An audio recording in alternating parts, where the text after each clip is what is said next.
Hello, this is Storybooks channel. New videos are posted every day. Subscribe and click the bell. Spring is an enchanting time of the year when nature awakened from its winter hibernation and flirted with every heart. It was a magical time when the earth was dressed in fresh clothes, like a goddess of beauty in an elegant dress adorned with colorful flowers. In this dawning colorful world lurked a beautiful modern country house with a large garden and lots of flowers. It was the perfect place for a relaxing and peaceful life for the husband and wife who had settled in it. The house was located in a charming place amidst beautiful nature and lush greenery. The large garden of the house was a real joy for the owners. There grew a variety of flowers, which gave the place bright and rich colors. Shrubs and trees created cozy corners for walking and relaxing, and paths intertwined along flower beds invited to a walk in the garden at any time of the year. But all the beauty of the place was suddenly overshadowed by a conversation on one of the most ordinary days when her husband came home. "Darling, I need to talk to you," exhaled Evelyn nervously, clutching the hem of her silk white blouse in her trembling hands. "What's wrong?" David anxiously looked at his wife, his heart clenched, feeling something heavy in the air. I have a heart condition, as it turned out today," Evelyn whispered to him, like bitter tears on the verge of spilling out. Startled, David walked over and sat down on the bed next to her, feeling his own heart begin to pound faster. "How? But you've never complained about your heart." His voice sounded weak, as if he had lost his last thread of hope. "I don't know." Evelyn shook her head, lowering her gaze. "I just don't know. There were so many signs that I ignored, thinking it was just overwork."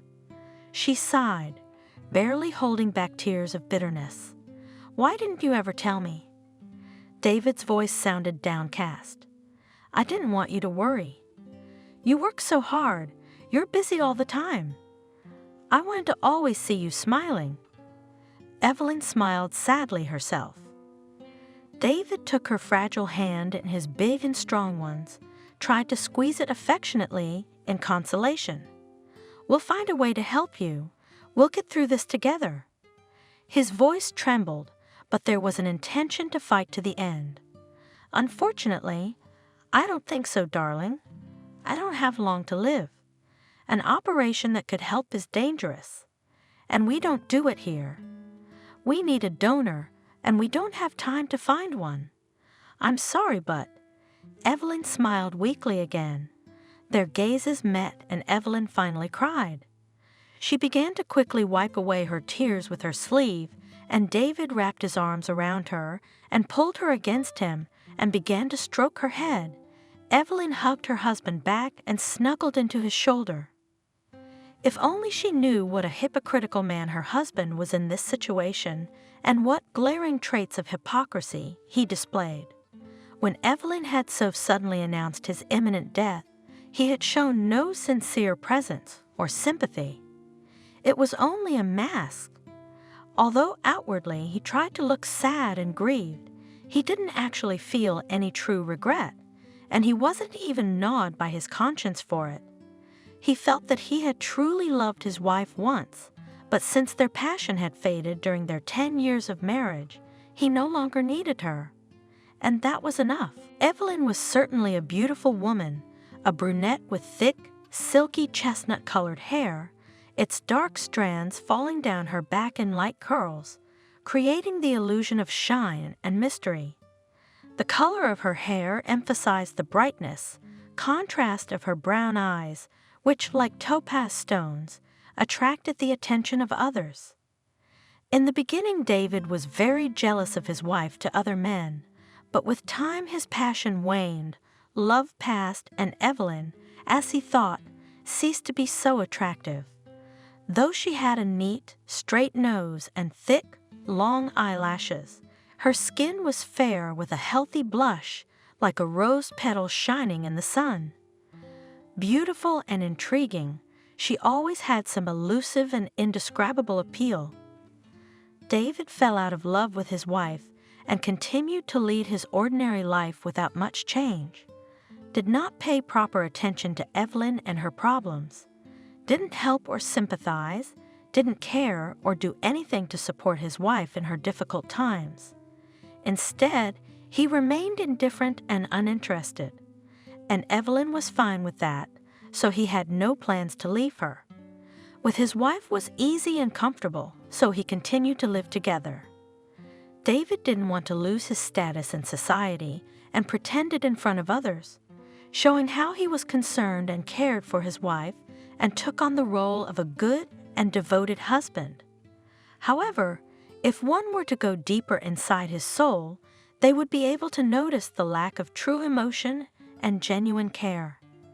David was not the most handsome, but an insanely charming and charismatic man. Possessed a uniquely attractive charm that proved capable of attracting the attention of others. Outwardly, he was not by all standards handsome in the traditional sense, but his individual appeal stemmed from his energy, expressive gaze, and charm. His ability to be magnetic lay in his ability to find common ground with people, to be attentive and interested in their lives. And, of course, without for a second delving into their emotions and feelings, he was a gifted, talkative conversationalist who professionally pretended to be able to listen and find common interests with anyone. His mad charm also stemmed from his ability to evoke positive emotions and good moods in those around him. He had the ability to awaken the feelings of the people around him, to make them laugh and inspire them. His energy and positivity mesmerized everyone who was near him. And no one, absolutely no one, could suspect him of hypocrisy. But still, David was not able to completely ignore Evelyn's words that she was sick. He was surprised by the coincidence and considered it very fortunate, especially for himself. It meant that he was able to officially inform his wife that he needed to leave on watch soon. And now, after this news from Evelyn, not to look for reasons why he couldn't take her with him. It was all obvious. David sat in silence, looking at the papers in front of him. It was a contract for a job in another city that he had already signed. His thoughts were swimming, trying to find the right words to speak to Evelyn. He realized that he would have to explain that he would be going on the shift without her, and it was important to him that it be understood and accepted. He was not going to divorce so as not to hurt Evelyn further by doing so. David felt a lot of positive feelings for her. They had been together for so long and had once really loved each other, and he didn't want a scandal. His head was filled with mixed feelings. On the one hand, David felt an obligation to his employer and knew that this job was the most important one in his life, and he didn't want to miss it. But on the other hand, he realized that his departure would leave Evelyn here alone, without his supervision. He worried about how she would end her days alone, and how he would handle the inheritance, but all in all, what could happen? So he made the decision to go. After all, Evelyn had no relatives at all. She was a round orphan and knew nothing of her roots. And yet David worried about how Evelyn might react to the news. He didn't want to argue, yell, or get into a fight. He realized that this conversation would be difficult, but he hoped that he could find the words to make it easier and more clear and trusting. David made the decision to be sincere and open in his conversation with his wife, at least this one time. When Evelyn came home from the hospital, he didn't procrastinate. He decided to talk about everything right after a light dinner. "I have important news to tell you. I have finished all the necessary preparations and am ready to go on watch in another city. It's a very good job, and I wouldn't want to miss such a chance."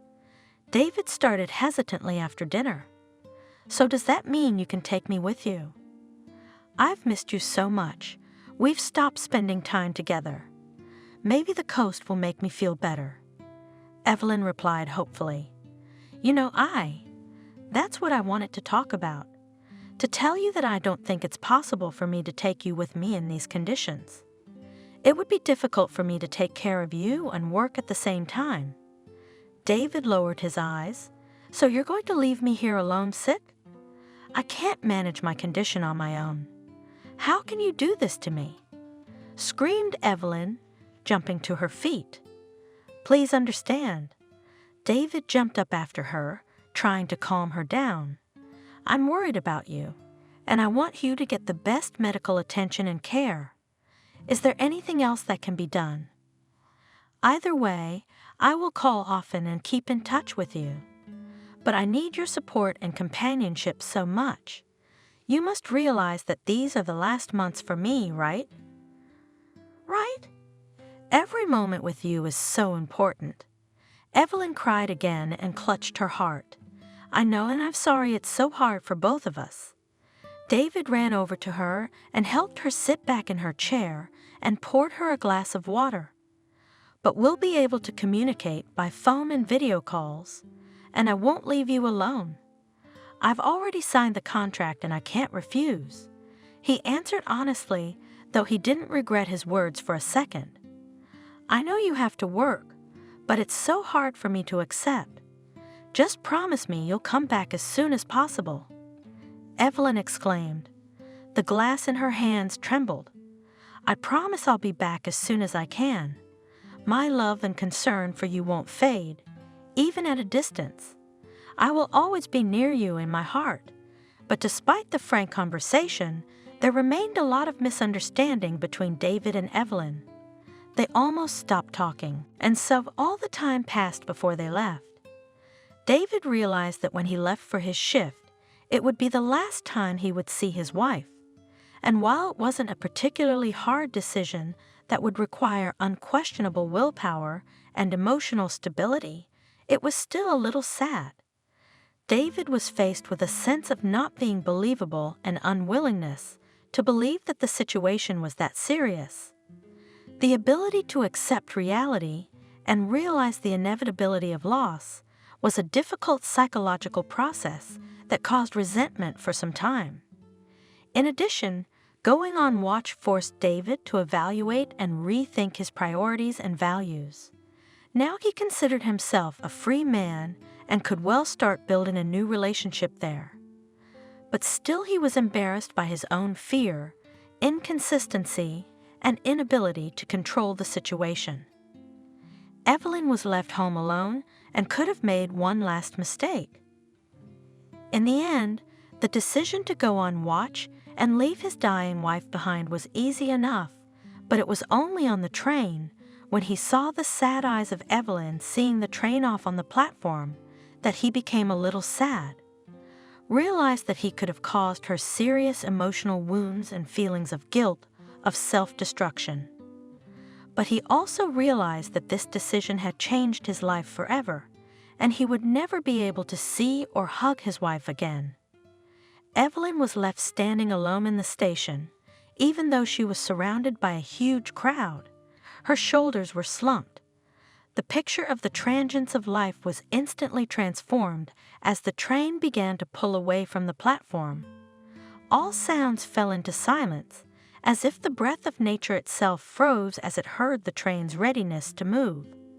The horn sounded. Slowly, the city limits disappeared, and the windows revealed majestic panoramas with buildings and people that seemed like mere glimpses in the distance. The rattle of the train and its movements became for David the voice of freedom, filling lost memories and promising new adventures. For Evelyn, this situation was an extremely difficult and pitiful one, requiring extreme strength and skill to survive the emotional shock and loss. Evelyn, despite everything else, was smitten with her husband and hurt to the very core of her being, leaving behind a permanent mark of loss that will serve as a reminder of such a difficult choice. David's path led to a cozy town and passed through a small pier. Although David had not been struck by the beauty of the sea and the waves for a long time, He was surprised by this place with the open, among the dense green plants and the waters flooding it. Boats and yachts swayed quietly on the gentle waves, as if beckoning the traveler to his port. The wooden piles of the pier, covered with moss and algae, gently seemed to sway above the surface of the water, giving the place an atmosphere of mystery and magic. The smell of the salty sea pervaded the air, mixed with the scent of the wind that played gently in the leaves of the trees. There were also tiny boats on the dock, moored one after another. As if they were a friendly family, they shone their fresh colors under the rays of the sun. Their only desire was to conquer the seas and oceans, to go on adventures, to explore distant shores, and return with booty and new stories to tell around the campfire in the dark of night. Surrounding the jetty, the greenery of the shrubbery, and the poisonous but insanely beautiful oleander flowers that spread along the shore added to its picturesqueness and special enchanting atmosphere. Slowly swimming in the water column fish, invited to plunge into the element of magnificent, shimmering waves under the southern sun and see with their eyes an unexplored underwater world. It was a place where people found refuge and peace. Everyone in town was quiet and unhurried. David didn't like it. He wanted entertainment, but to enjoy at least some time of silence and peace, he wouldn't refuse. Here he could stop and gaze lovingly at the stars, dream of the unknown, and find inspiration to create great art, which was why he had come here. It was a world where time stood still and hearts found peace and true serenity. David was a shipbuilding engineer. He was a highly skilled professional of his craft. There was no taking that away. He specialized in ship design and development and played a key role in creating seagoing vessels that would stand the test of nature's might and ensure safe sailing. The work there was to begin with research and development. He studied the specifications, requirements, and functional features given to the customers, analyzed the data, and made important decisions related to the selection of the ship's shape, dimensions, and basic parameters, and afterwards translated ideas and concepts into actual drawings and designs. He created detailed plans and specifications, defined the structure of the vessel's hull, the location of systems and equipment on board, worked out and took into account the physical forces acting on the vessel, such as the marine environment, wind, waves, to ensure its stability and maneuverability in various conditions. And once the design was finalized, would start working closely with other specialists, mechanics, electricians, and systems engineers to design and install the necessary equipment systems and machinery on the ship, would provide testing and trials of the ship before it was put into production. The project was long-term and was going to take a very long time. David himself did not know exactly how long, which is why he left Evelyn with a heavy heart. He was required to oversee the production and construction processes, which required observation and attention to detail. David was a highly creative and technically savvy professional who launched new vessels, gave them life, that were capable of conquering the waves of the seas and oceans, to serve as reliable and safe means of transportation on the water. The first thing after settling into the temporary apartment, David went for a walk and enjoyed the wonderful views of the sea town, where the white sandy beaches ended and the boundless blue sea began. The sun enveloped everything around with a golden tide, smoothly crept through flocks of white fluffy clouds. The wind caressed my hair and gave a feeling of freshness and freedom. The view of the harbor that spread out before my eyes took my breath away. The snow-white sails swayed gently on the longing waves like living creatures that embodied beauty and elegance. Lanterns along the promenade by evening began to glow with yellow lights, emphasizing the magical atmosphere of night walks. The seaside town was as if enveloped in the aroma of freshly baked bread. sea breeze, and blooming gardens. The local markets were scattered with flowers, fresh fruits, and fish freshly caught from the depths of the sea. There was a picturesque harmony of life and nature all around. In the evenings, the city was transformed as if reborn. Restaurants and cafes beckoned with umbrellas, and the air was filled with the aroma of fresh seafood being prepared for dinner and a special atmosphere of long-awaited rest. Life in the city was booming. Merry laughter, dancing in the streets, created a sense of celebration and endless joy. People went for walks. Beautiful music from summer cafes, clinking glasses, conversations, and the air became fresh but humid. The sounds of local music enveloped David. Narrow streets, alleys stretched between houses with architecture that epitomized wealth and history. The city was a living reflection of the beautiful and magnificent, peaceful and romantic. Under the scorching afternoon sun of the hot summer, a picture of true romanticism unfolded. There was a sense of lightness and freedom in the air that permeated every cell of the body and made the heart beat faster. In this beautiful season, David, who came to swim and sunbathe on the beach with overwhelming joy, met a beautiful welcome. We are also happy to welcome you to our company. From the very beginning, your professionalism and dedication to your work caught my attention. I am sure you will be a great asset to our team.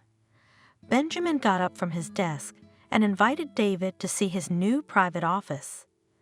Thank you for your confidence. David followed. I always try to stay on top of things and do my best for the success of the projects I am involved in. I am glad that my diligence and experience in this field has been recognized. You actually have an impressive track record of work and accomplishments. Your approach to problems and commitment to excellence are precious qualities in our team. I am confident that your presence and skills will positively impact our work. Benjamin went on to praise the new employee. The office was not very big, but it was cozy. When can I start? David asked. Can you start today if you have any questions or difficulties? Know that you can always contact me, but you will also need to find an assistant or a secretary. I'll place an ad and you can choose. Okay. Thank you for your cooperation and support. Of course I will. David nodded, looking around. I look forward to seeing you in action and working together on our projects. Thanks again. David was immediately put to work, and he was completely absorbed in his work, forgetting all about his wife. He didn't call her or even text her when he arrived and got settled in. And when the project started, he forgot to think about Evelyn. She was a phase. David was too busy. The ad that Benjamin had promised to place began to attract potential employees, but there were very few of them. Then one morning there was a knock on David's office. Kathy was very nervous about coming in for an interview. She didn't know anything about the construction court, but work experience was only important as a rank-and-file secretary. Kathy got up early in the morning and was determined and confident. She knew this was not her only but very important chance, and a successful interview could open the door to a major goal and dream. Her clothes were perfect as always.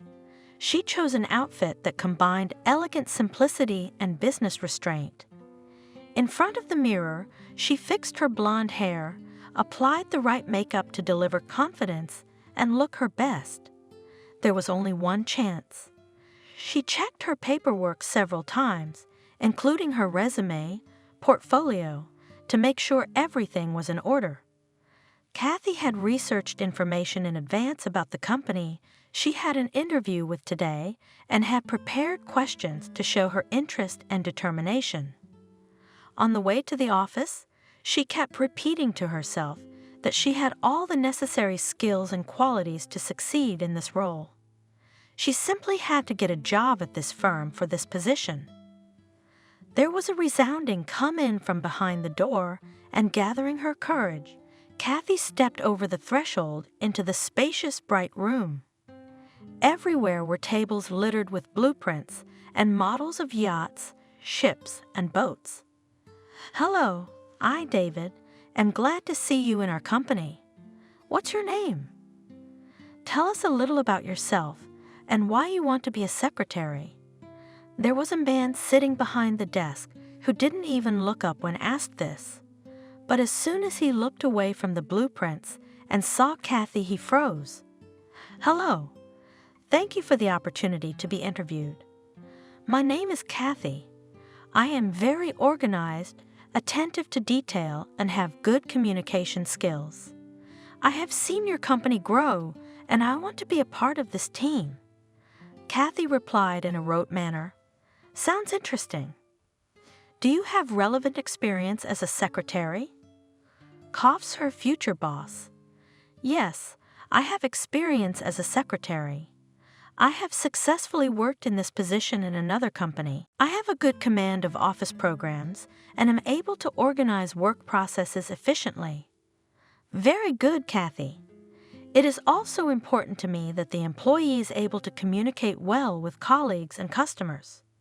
How do you see yourself in this role?"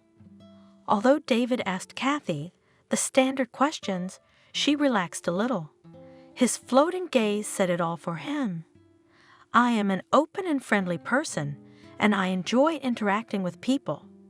I always strive to help others and create a cozy working atmosphere. I am confident that I can effectively establish and maintain communication with coworkers and clients."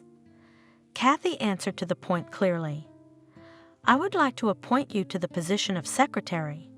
When can you start work?" David took a bite. "Thank you for your confidence. I will be able to start working today. If there is such an opportunity?" Kathy smiled. David was over the moon. Kathy, that was the name of the blonde-haired girl he had seen on the beach, and now she was working right next to him, literally across the wall. Kathy was very quick and really professional to get involved in the work process. David had no complaints about her, and as time went on, he realized that he was starting to become more and more attracted to and in love with this girl. He began to pay more and more attention to her attractiveness, intelligence, and ability to handle the job rather than her looks alone. They began to spend more and more time together. David would find any excuse to talk to Kathy, and she would always make time for him to talk about various work issues and eventually more. And David realized it was time to act. "Good morning, Kathy. I am, as you know, a newcomer to this city, and I would be very interested in learning more about it.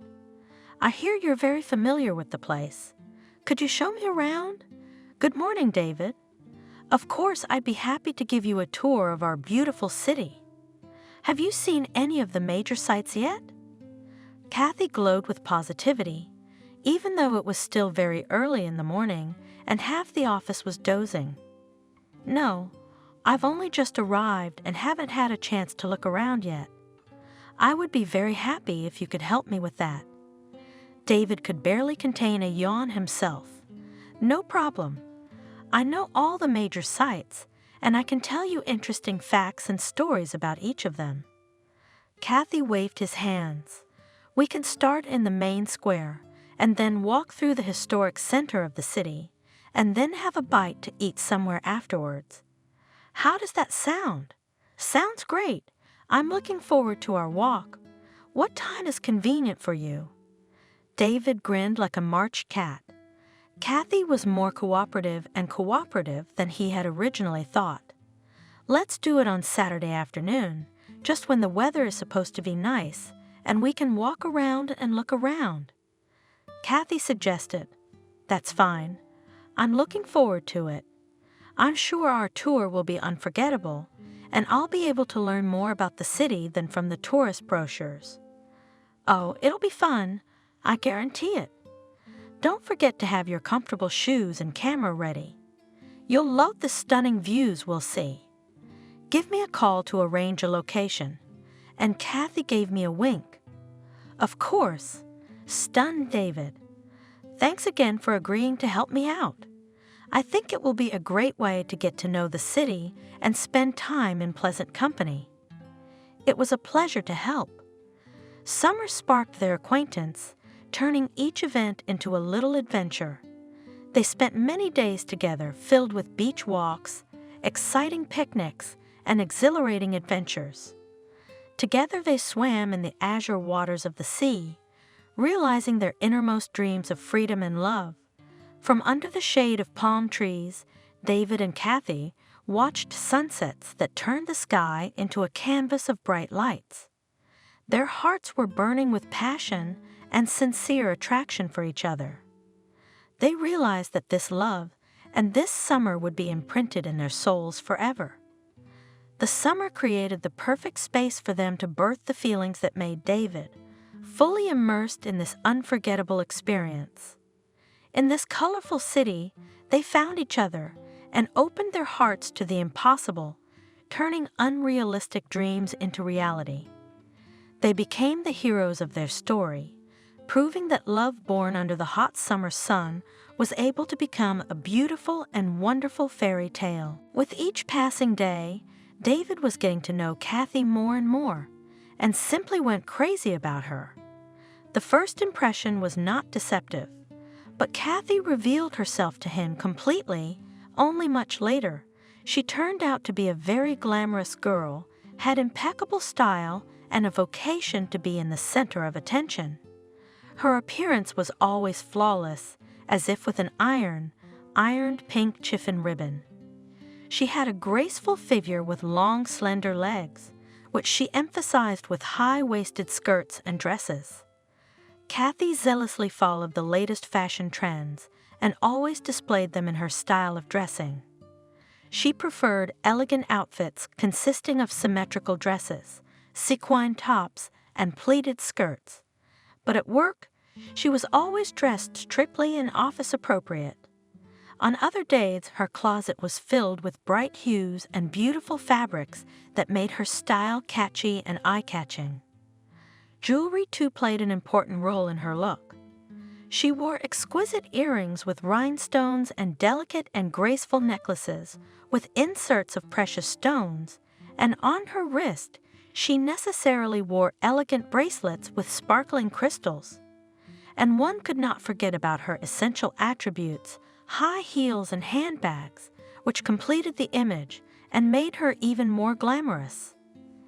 Kathy's character reflected brilliance, charm, and confidence. She managed to create an atmosphere of luxury around her and drew attention to everything. She was often admired for her looks and was not afraid to emphasize her virtues, always showing perseverance to achieve her goals, and she had the right set of skills and abilities to succeed in the world. David was charmed. She was open and charming, outgoing and energetic. She was able to get attention with her brightness and appeal, cared about her image, and looked flawless in any situation, whether it was a party, a business meeting, or just a walk around the city. Kathy was a bright star. Her style, confidence, and charm made her a style icon and inspired David to create several nautical vessels. He had found his muse. Kathy knew how to be stunning and create a unique look that no one could forget.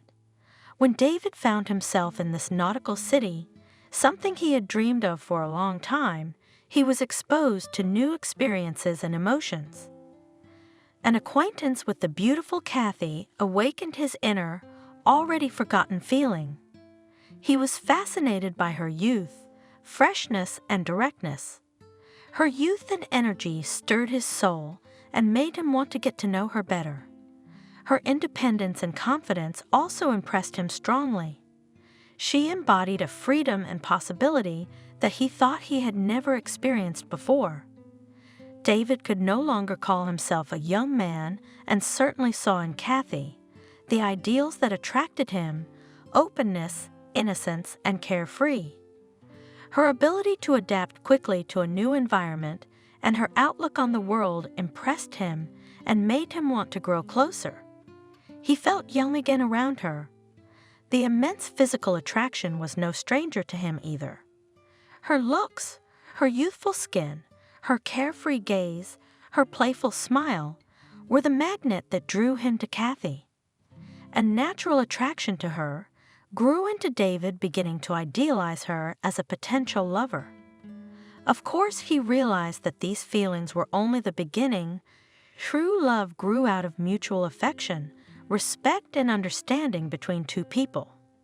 Such a quick burst of emotion could have been a phenomenon that would quickly fade away. Therefore, it was important for him to find overlaps with Kathy in shared values, interests, and outlook on life to support the growth and development of the relationship in the long run. Kathy, dear, I've been thinking lately about our family values and our outlook on life. Started the conversation by David on another date with Kathy. They were sitting in a small restaurant on the waterfront, surrounded by the unique aroma of fresh seafood and spicy spices. The tables were right outside, and they had a breathtaking view of the sea. The interior was decorated in a nautical theme, with elements of waves, sandy colors, and wooden furniture. There was pleasant music blasting, candles burning on the tables. All this created a romantic atmosphere. It is very important for me to have a family where there is mutual understanding, love, and support.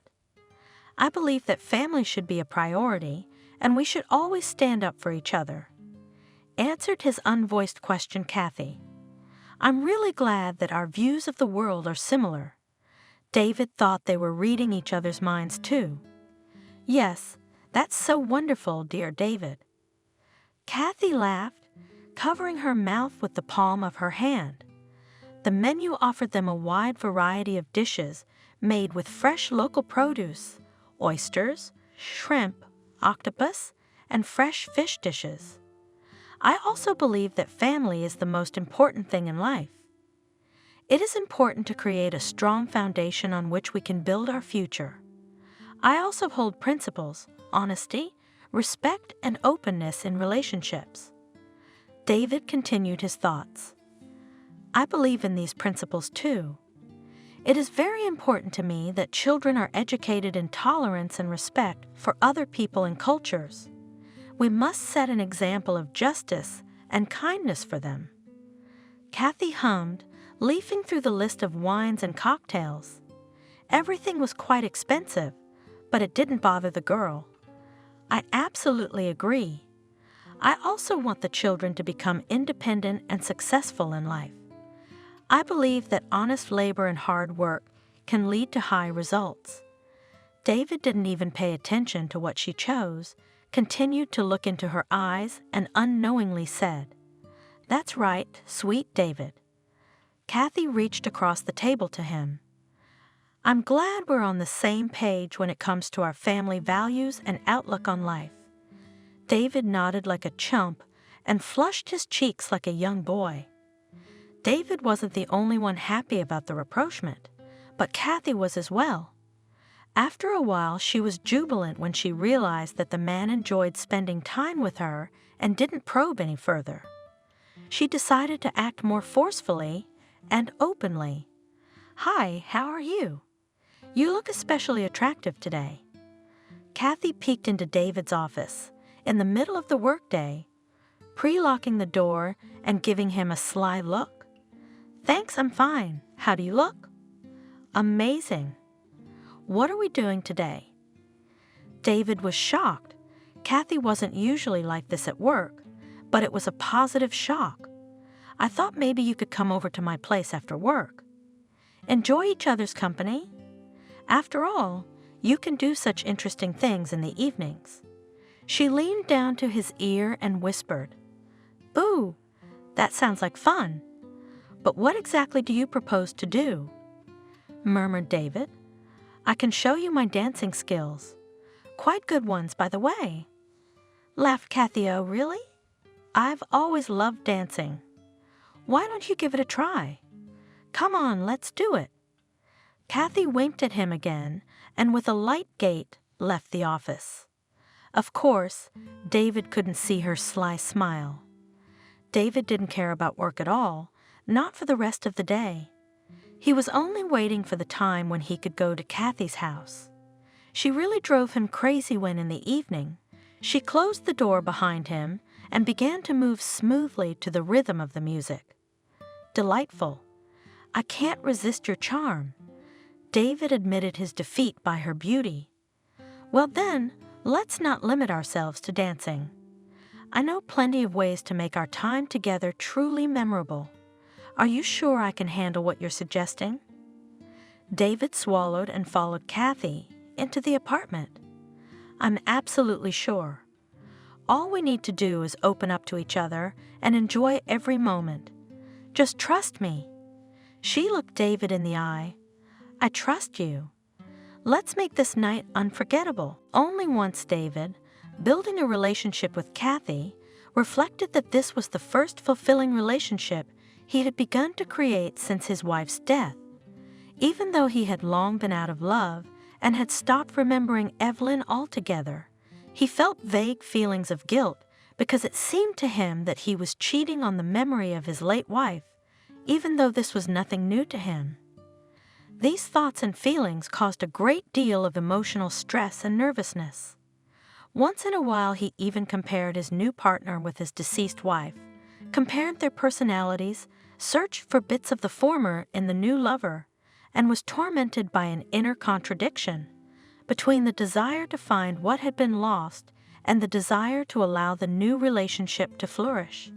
And to his surprise, found in their behavior and characters, and even in appearance, much similar, but referred it to a certain longing for the past relationship with Evelyn. David began to worry that Kathy might only stay with him for a certain period of time, after which she might find someone else, younger, more energetic, richer after all. This fear caused David to become anxious and uncertain about the relationship, and he became prone to self-restraint and suppression of his emotions to protect himself from thinking about it. Because David clearly realized that he was in love, happiness and joy became his constant companions when he was near Kathy. And when she wasn't around, he thought about her all the time too. He began to look dreamy all the time. His eyes became radiant. David surrounded Kathy with care and attention, taking an interest in her life, listening to her needs and trying to help and support her when needed. He endeavored to spend as much time with Kathy as possible, showed initiative in arranging dates, and parted with other interests and responsibilities in order to be with her as much as possible, and constantly made various romantic gestures and thought of unexpected surprises for Kathy.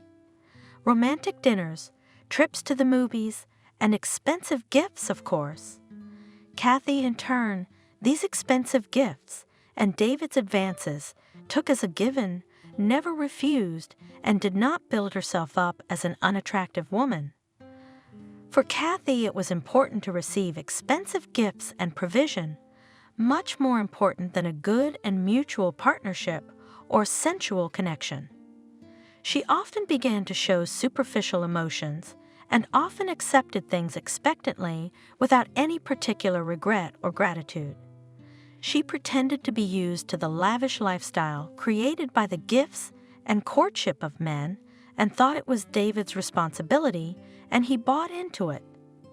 She showed little interest in his feelings and concern and didn't even notice when her behavior caused dissatisfaction. This only caused David to act more actively.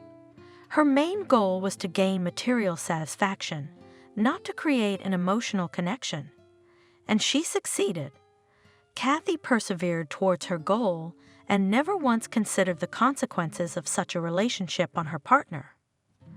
Kathy was confident that she had succeeded in creating the illusion of a life of love, harmony, and understanding for her and David. An ideal in which they both felt complete understanding, support, and mutual love. In this false life, each of their days was filled with joy and respect for each other.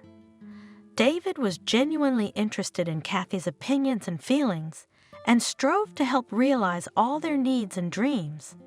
Sometimes Kathy also had to pretend to be interested in him. They not only shared their joys, but also overcame difficulties and problems together. It was based on constant communication and openness. They discussed their feelings, aspirations, and hopes, and resolved any disagreements that arose with respect. Kathy sometimes rejoiced at David's successes and achievements when he finished one project and started another, and helped him overcome any difficulties at work in the early days. And apparently David was so enamored with Kathy that it was enough for him to talk about something more. "I have something very important I'd like to talk to you about," David began sadly as he and Kathy strolled through the stores. "Of course, I'm always ready to listen to you." "What is it about?" Kathy asked, hanging the clothes back up. "My wife died about a year ago. It was a terrible shock to me, and I still think about it. But I don't want to live alone for the rest of my life. And there's one thing I'd like to discuss. I want to offer you something that could change our lives," David said with a sigh. "I'm sorry about your wife's death." Kathy put her hand to her breast. "This is definitely a difficult time for you." "You never told me. I apologize, but what exactly do you want to propose?" "I want to propose marriage to you. I realize we've been together for a long time and we've always been very close.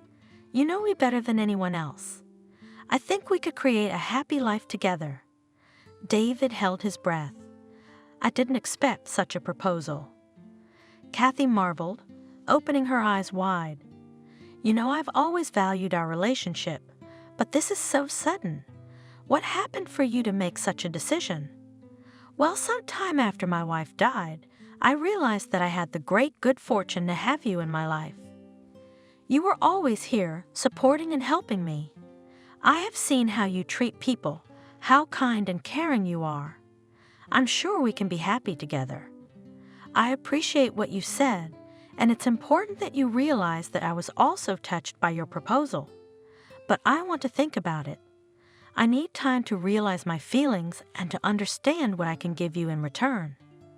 Kathy answered honestly, "Of course I understand."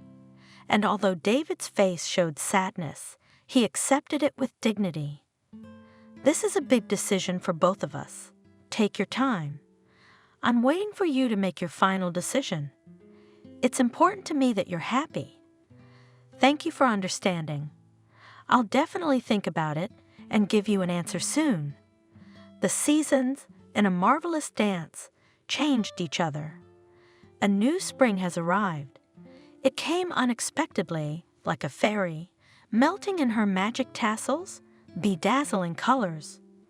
The hands of the clock turned over again, awakening the earth after a cold hibernation. A pleasant warm breeze embraced the blossoming greenery as if dragging it and giving tenderness to the flowering shoots. The fields came alive, filled with colorful flowers from bright yellow to delicate pink shades. Nature came alive as if by magic. The sounds of birds chirping filled the space, and the wind pranced the lush trees, dropping the first warm rays of sunshine on the ground. The buds promised an incredible symphony of colors that bloomed smoothly and gently like a kiss from the weak morning sun. The summer season had replaced spring. The sun was brighter and hotter, with colorful sunsets dawning. The sky was cloudless blue, like an azure painting on which soft clouds covered the traces of time and patiently walked across the expanse of the sky. The sound of the sea and the hum of the wild beaches made music, delighting the hearts of every traveler. Summer is very generous, gave its arrival warmth and bright colors. It embodied exuberant beach evenings, captured by the glow and soft shimmer of multicolored hues. The leaves of the trees glistened like precious gems, and the smell of blooming roses and jasmine enveloped the air with captivating aromas. Autumn had arrived, a fiery show of colors and shades then bright orange, then delightfully blazing magenta, then saturated red, all participants in one grandiose palette that made a feast in nature harvest fields and gardens, hid under a pleasant haze of golden mist. Autumn became a great artist, covered the earth with warm colors. The crowns changed their clothes into pictures of flames burning on the trees and scattered on the ground in a motley carpet of bright colors. A lyrical breeze called lightly for a walk, creating a rustle underfoot. The sun's rays warmed everyone with their caress for the last time before winter and gave hope for a new awakening. The mysterious winter was the final chord in this symphony of seasons. White flakes of snow floated in the air like winter fairies, dressing the naked nature in fluffy clothes. The whole world became silent, as if holding its breath. Before the great ending, all the slopes became children's slides, led by snow lambs, calling adults too for wonderful winter adventures.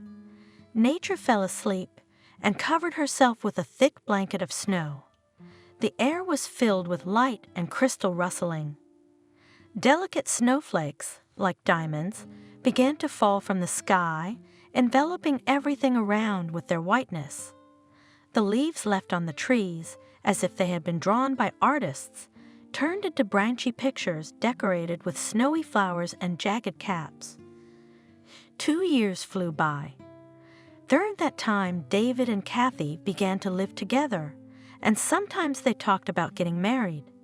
But for that, David had to return home, deal with the inheritance, and either stay in his hometown or sell the house and return to Kathy's homeland. His contract with the firm was coming to an end, and so was his watch. Kathy expressed a desire to go with him. David was fine with it. All the way home, David did not look himself. Memories, doubts, and just different thoughts were tormenting him, and Kathy couldn't help but notice it. I understand that this is a difficult and emotional time for you. I'll be there for you and help you through it. Kathy stroked David's back. Thank you, darling. There are so many memories in this town. I'm scared to feel anything. Scared that the emotions I've been through will come out. But remember, this is the past, and you've been through a lot. I'm sure you're strong and can handle it. If you need to, we can just take a walk along the waterfront so you can restore your inner harmony. You're right, a walk might help. David agreed. I want to remember the good things, the happy times we spent together, but sometimes the past just overwhelms me. Evelyn was sitting on the couch, his wife, who he truly believed should have been dead. She sat before him alive and well, a smile on her face. There was a blush on her cheeks. She was cheerful and beautiful. The man stopped in place. His eyes filled with genuine shock and disbelief. It was as if he was frozen in time, unable to comprehend what was happening. What? What happened? I was sure. Breathing heavily, David said. Hello to you too, sweet husband. Evelyn replied sarcastically. She wasn't even surprised. Oh yes, I am definitely not dead. I overcame death and was miraculously healed. For your pleasure, darling. Evelyn spread her hands. All while you were on watch and apparently having such a good time. Evelyn nodded at Kathy standing in the doorway. That you didn't bother to call me at least once. David felt a host of confusing emotions as his brain tried to adjust to the new reality.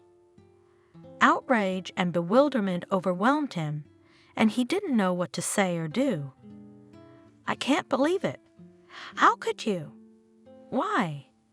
I assumed you were dead, whispered David, but maybe you're just exaggerating a little. Apparently, I overcame all the difficulties on my own and became stronger. Is it so hard for you to believe in a miracle? Evelyn replied ironically, I thought my loving husband would be happy to see me. David, inwardly, was torn with amazement, anger, and deep sadness. He realized that his trust had been broken, and now he was the victim of cruel sarcasm. Everything around him became blurred and foggy, and he was left at a loss to know how to restore the threads of his world. This shocking moment made him rethink his feelings and reconsider his gullibility. He mentally tried to find a way out of this confusing situation. He realized that his life would never be the same again, and he had to find the strength and wisdom to move forward regardless of the events that had occurred.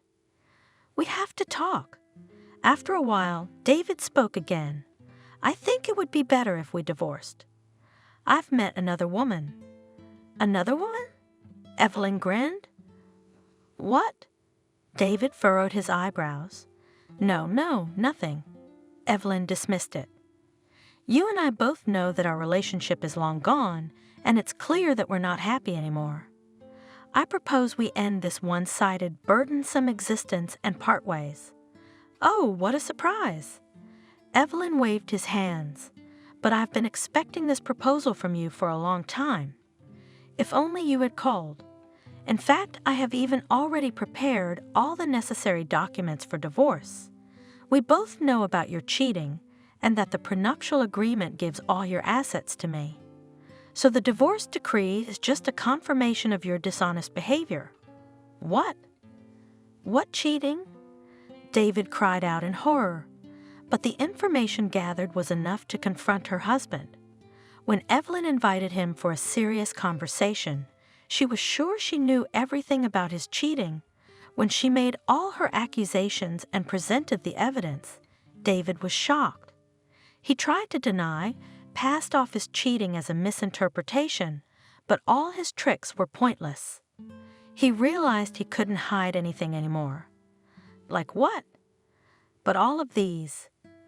Evelyn dismissively tossed a multitude of photos of David with other women onto the table. "Plus that cute girl stomping around in the hallway. She's the perfect living witness to your affair. Kathy, she won't confirm anything." David almost squealed in horror and backed away. "Really?" Evelyn marveled playfully. "How can you say that? I thought all this had passed you by, that you knew nothing about my cheating." David said, shocked, "Did you really think that I was so stupid and didn't know anything? I've had information about all your adventures for a long time, and it helped me to be accurate about our situation." Evelyn replied ironically, "You can't prove anything." "Nothing." David shouted again. "Kathy won't confirm it." "I will, David." Suddenly Kathy, who had been a shadowy presence in the room all this time, spoke up. "I agree to proceed with this divorce with dignity. It may be the best solution for both of us. We each deserve happiness and a new beginning, especially after all these years of disappointment. So think about it carefully." Evelyn winked and David marveled again. Kathy was doing exactly the same thing. "What do you mean you'll confirm?" "Then that bastard will take everything away from me." Dumbfounded, David asked Kathy, "But don't you deserve it?" Coldly, Kathy replied and looked coldly at David. Evelyn had told David, when they first met, that she was an orphan, and she hadn't lied much, and he hadn't checked. She and her sister Kathy had been left without parents or relatives at a very young age. They were used to trusting no one. Plus, Kathy was studying abroad at the time, and her presence in Evelyn's life didn't even have to be hidden. Evelyn was the older sister, and left an orphan, took over the care of the younger Kathy from childhood. Instead of her parents, she became her support and protection, constantly making sure that her younger sister had everything she needed for a normal life: food, clothes, school supplies. Evelyn was always helping Kathy with her homework, explaining the materials she had already gone over. She took the time to pay attention and answer all her questions. She knew that studying was important to Kathy because it was her future. While caring for her little sister, Evelyn was also her good friend and support. They spent time together doing their favorite activities, socializing, and having fun. The sisters became inseparable and always supported each other during difficult times in life. Evelyn was always there to support and help Kathy. She always found words of comfort and support, gave strength to the younger one, so that she did not lose heart and went forward, not giving up in front of difficulties. Evelyn was accompanied by a great load and difficulties throughout her life, but she never regretted her choice to be close to her younger sister. The most important thing for her was to know that her sister was happy, and despite the difficulties, they would always be together, supporting each other. Evelyn dedicated her life to taking care of Kathy. She was not only a sister, but a caregiver, mentor, and a real mom to her baby sister. She was just a child, but took on the responsibility of being the head of the family and supporting her little sister. Became her pillar and was always there for her, listening intently to her joys and sorrows. Evelyn was Kathy's shoulder to lean on in comfort when life threw up unpredictable challenges. Whether it was trouble in school, heartbreak in love, or debilitating emotional moments, the big sister was there to support and guide. In addition to emotional support, Evelyn was actively involved in her younger sister's life. She made sure her sister was always dressed and eating well. She gave Kathy the best overseas education she could get and always tried to provide her with stability and security, so that Kathy would not feel inferior to other children from well-to-do families. Evelyn worked extra hours and found any part-time job she could to provide a decent living for her sister. However, despite her best efforts and desire to help Kathy, Evelyn had a hard time herself. She often felt a great responsibility for her younger sister's fate and worried about her future. At some moments, when it was very difficult, she underestimated her own strength and felt tired, but even at such times she did not give up. Her own life opportunities and dreams were often put off by Evelyn, postponed for later, or dismissed altogether. She sacrificed her time, her freedom, and her own personal life to remain a reliable support for Kathy. As Kathy grew older and received an education, a man came into Evelyn's life. She fell in love, was insanely happy, and finally felt secure. Their relationship became more and more serious, and Evelyn even began to think that it is going to be a wedding. But then David appeared on the horizon. He blatantly seduced Evelyn. She lost her head and, yes, let David take her away from her fiancé with promises of happiness and riches. Evelyn abandoned her lover. For the rest of her life, she blamed herself for what she had done, but her conscience would not allow her to try to return to him. At their first meeting, David made a deep impression on Evelyn, shining with charm and words full of promise. He enticed her with his stories of the luxurious life they could lead together, lured her with mountains of gold, gifts, and love, promised her the happiness she had always dreamed of. After all, the difficult life of Evelyn and her sister was always full of challenges. Evelyn, who became the only supporting pillar in their lives, had to work hard to provide her younger sister and herself with a decent life. She had to work several jobs with irregular hours to earn enough money to cover basic expenses and provide for her younger sister toys, textbooks, gadgets, clothes, and a roof over her head. She didn't want Kathy to feel deprived of something that other kids her age had. She had very little free time. She had no opportunity to build her career and get a proper education. Evelyn faced a lack of support and guidance in the family. Without parental care, she experienced difficulties in learning and in adapting in the social environment at first. Evelyn had to assume not only the role of financial support, but also taking care of her younger sister, helping her with homework, putting her to bed, and acting as her protector. Evelyn found it difficult to build her own personal life and find time to relax.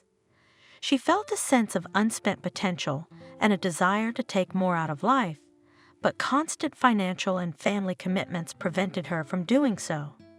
So, of course, under the influence of David's sweet words of protection, support, help, financial freedom, and promises, Evelyn decided to take this step. She broke up with her lover and left him for David and new hope. They married, and their fairy tale life together began. However, circumstances changed from day to day. David soon enough stopped showing care and attention to Evelyn. Instead of fulfilling his promises and making her happy, he started cheating on her ruthlessly and carelessly. Evelyn found herself entangled in a dangerous web of lies and betrayal. Her heart was broken by promises that turned out to be nothing but empty words. What seemed like paradise to her turned into the killing pain of disappointment and hatred. She tried to believe that the man would find his way back to their original love and happiness, but his false promises and cheating kept escalating. She realized she was in a dark and hopeless situation. With each passing year, Evelyn saw that David had never loved her, and that she was just a tool for his own selfish pleasure. He used her to fulfill his needs and desires, didn't or wouldn't even think about her feelings or well-being. Finally disappointed and exhausted by all the lies, Evelyn decided to end this marriage full of bitterness and sadness. She realized that she deserved the true love and respect she had never received from this man, but she didn't want to leave David so easily. David did a great job at first pretending as if his days were disappearing into the abyss of work and commitments. He easily found excuses for his constant business, always covering up cheating under the pretext of work. He found work to be the perfect hiding place that helped him to safely conceal his secret trysts and to put up a facade of a perfect and faithful husband. It was all laid out with such cunning that Evelyn, so devoted and faithful, suspected nothing for years. David used work as an excuse to be away from home all the time. He arranged long business trips, shifts, overnight stays at the office, overtime. All this time he spent with his mistresses, hiding the truth from Evelyn. He made up fictitious urgent cases, endured long phone calls, created the illusion of business and seriousness about his work. He played a terribly dangerous game and violated Evelyn's trust and loyalty. She believed his words and explanations, stayed where she was, unsuspecting. Her heart remained blind before the cheating and lies of years that had reigned incessantly in their relationship. Evelyn continued to believe David and to look forward to him without thinking about the secret meetings and deceit that were going on behind her back. But one day everything came to light. Kathy, having learned of her wife's suspicions, advised her to hire a detective to find out the truth and come to the town where her sister lived to help her emotionally. It didn't take the detective long, however. David wasn't exactly hiding outside the house, apparently feeling impunity. The detective thoroughly studied the phone records, followed David's movements, and fully analyzed his schedule and route of travel. "Hello. I'd like to update you on the results of my investigation. Unfortunately, I have discovered that your husband is cheating on you, Michael," the private detective reported.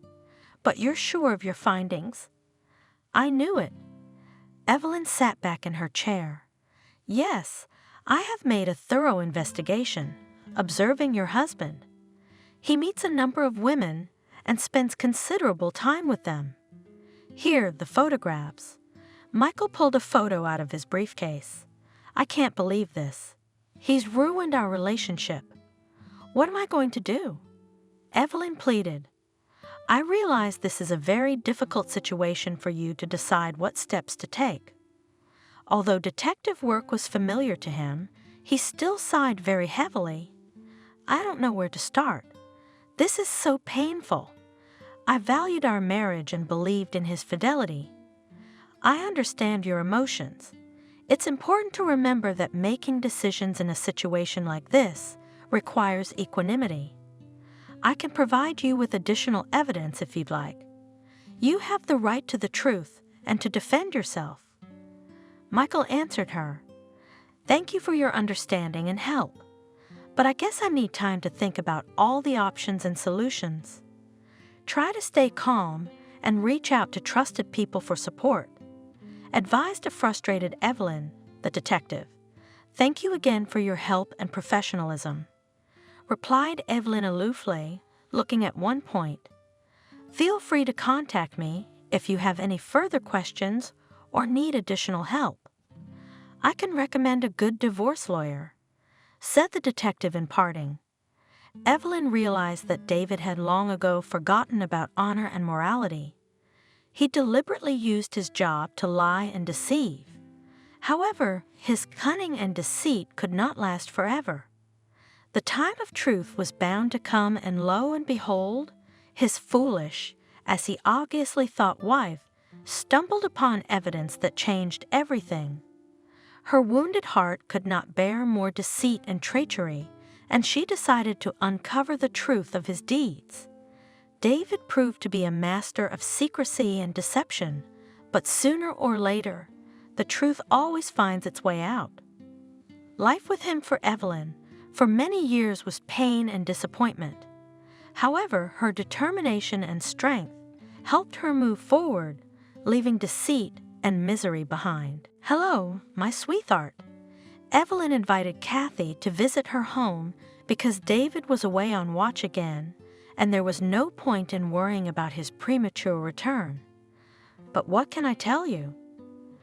I found out that David is cheating on me. I feel betrayed and disappointed. I feel as if everything has fallen apart. Oh, my dear, that's terrible." Kathy hugged her sister tightly. "But we knew about this, his betrayal.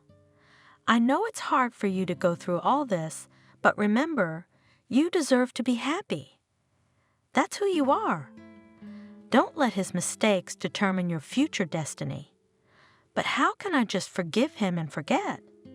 It's hurtful and painful. I wanted to realize that he hurt me."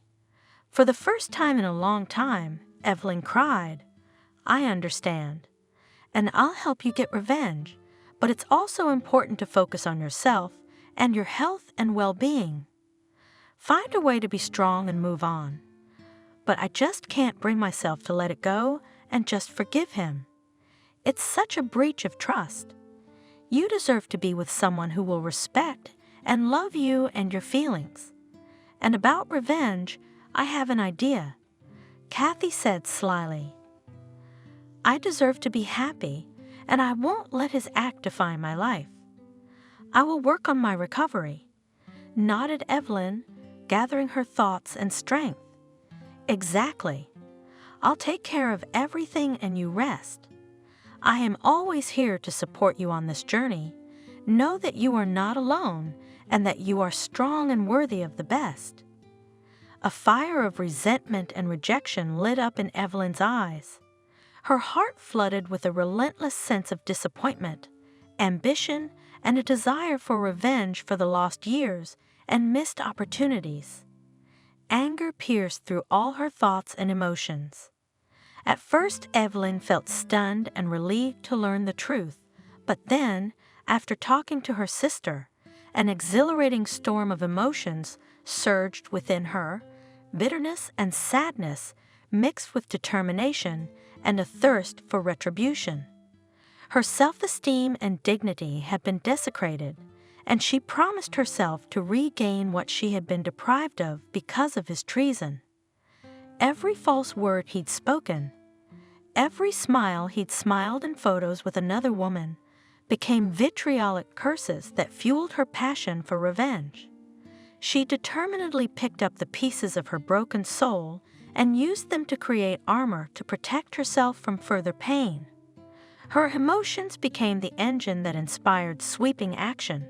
Instead of wallowing in bitterness and despair, she transformed her pain into strength and purpose. And that's when she and Kathy devised a plan.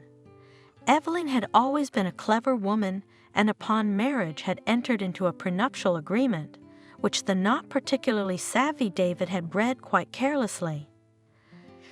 Treason implied moral compensation in the amount of all the property of the spouses. Of course, David had no idea about this, otherwise he would have become more secretive. Now Evelyn only had to prove his guilt, but she knew that the photos did not reflect the full picture of what had happened. Everyone would think that the women in the photos were not David's mistresses. For the next few months, she and her sister led a complex and secret trail, trying to find out more information. Kathy used all her life skills to find witnesses and evidence of the affair. Evelyn, on the other hand, found a lawyer who also began preparing a prenuptial agreement case. They both disguised their actions very well. Evelyn did her best to be the kind of person her husband knew. She and Kathy worked as a team, each contributing to uncovering the truth. And then, Kathy suggested finding the real witness, the mistress herself. But as she approached each woman, she was refused contact. They said they had no idea what Evelyn was talking about. After a while, and those unsuccessful attempts, she stopped. Suddenly, it would become known to David, and then their plan could not work. One mistake would be worth all the years of Evelyn's torment. After all, David could indeed become more secretive or find other ways to avoid giving away assets in the divorce.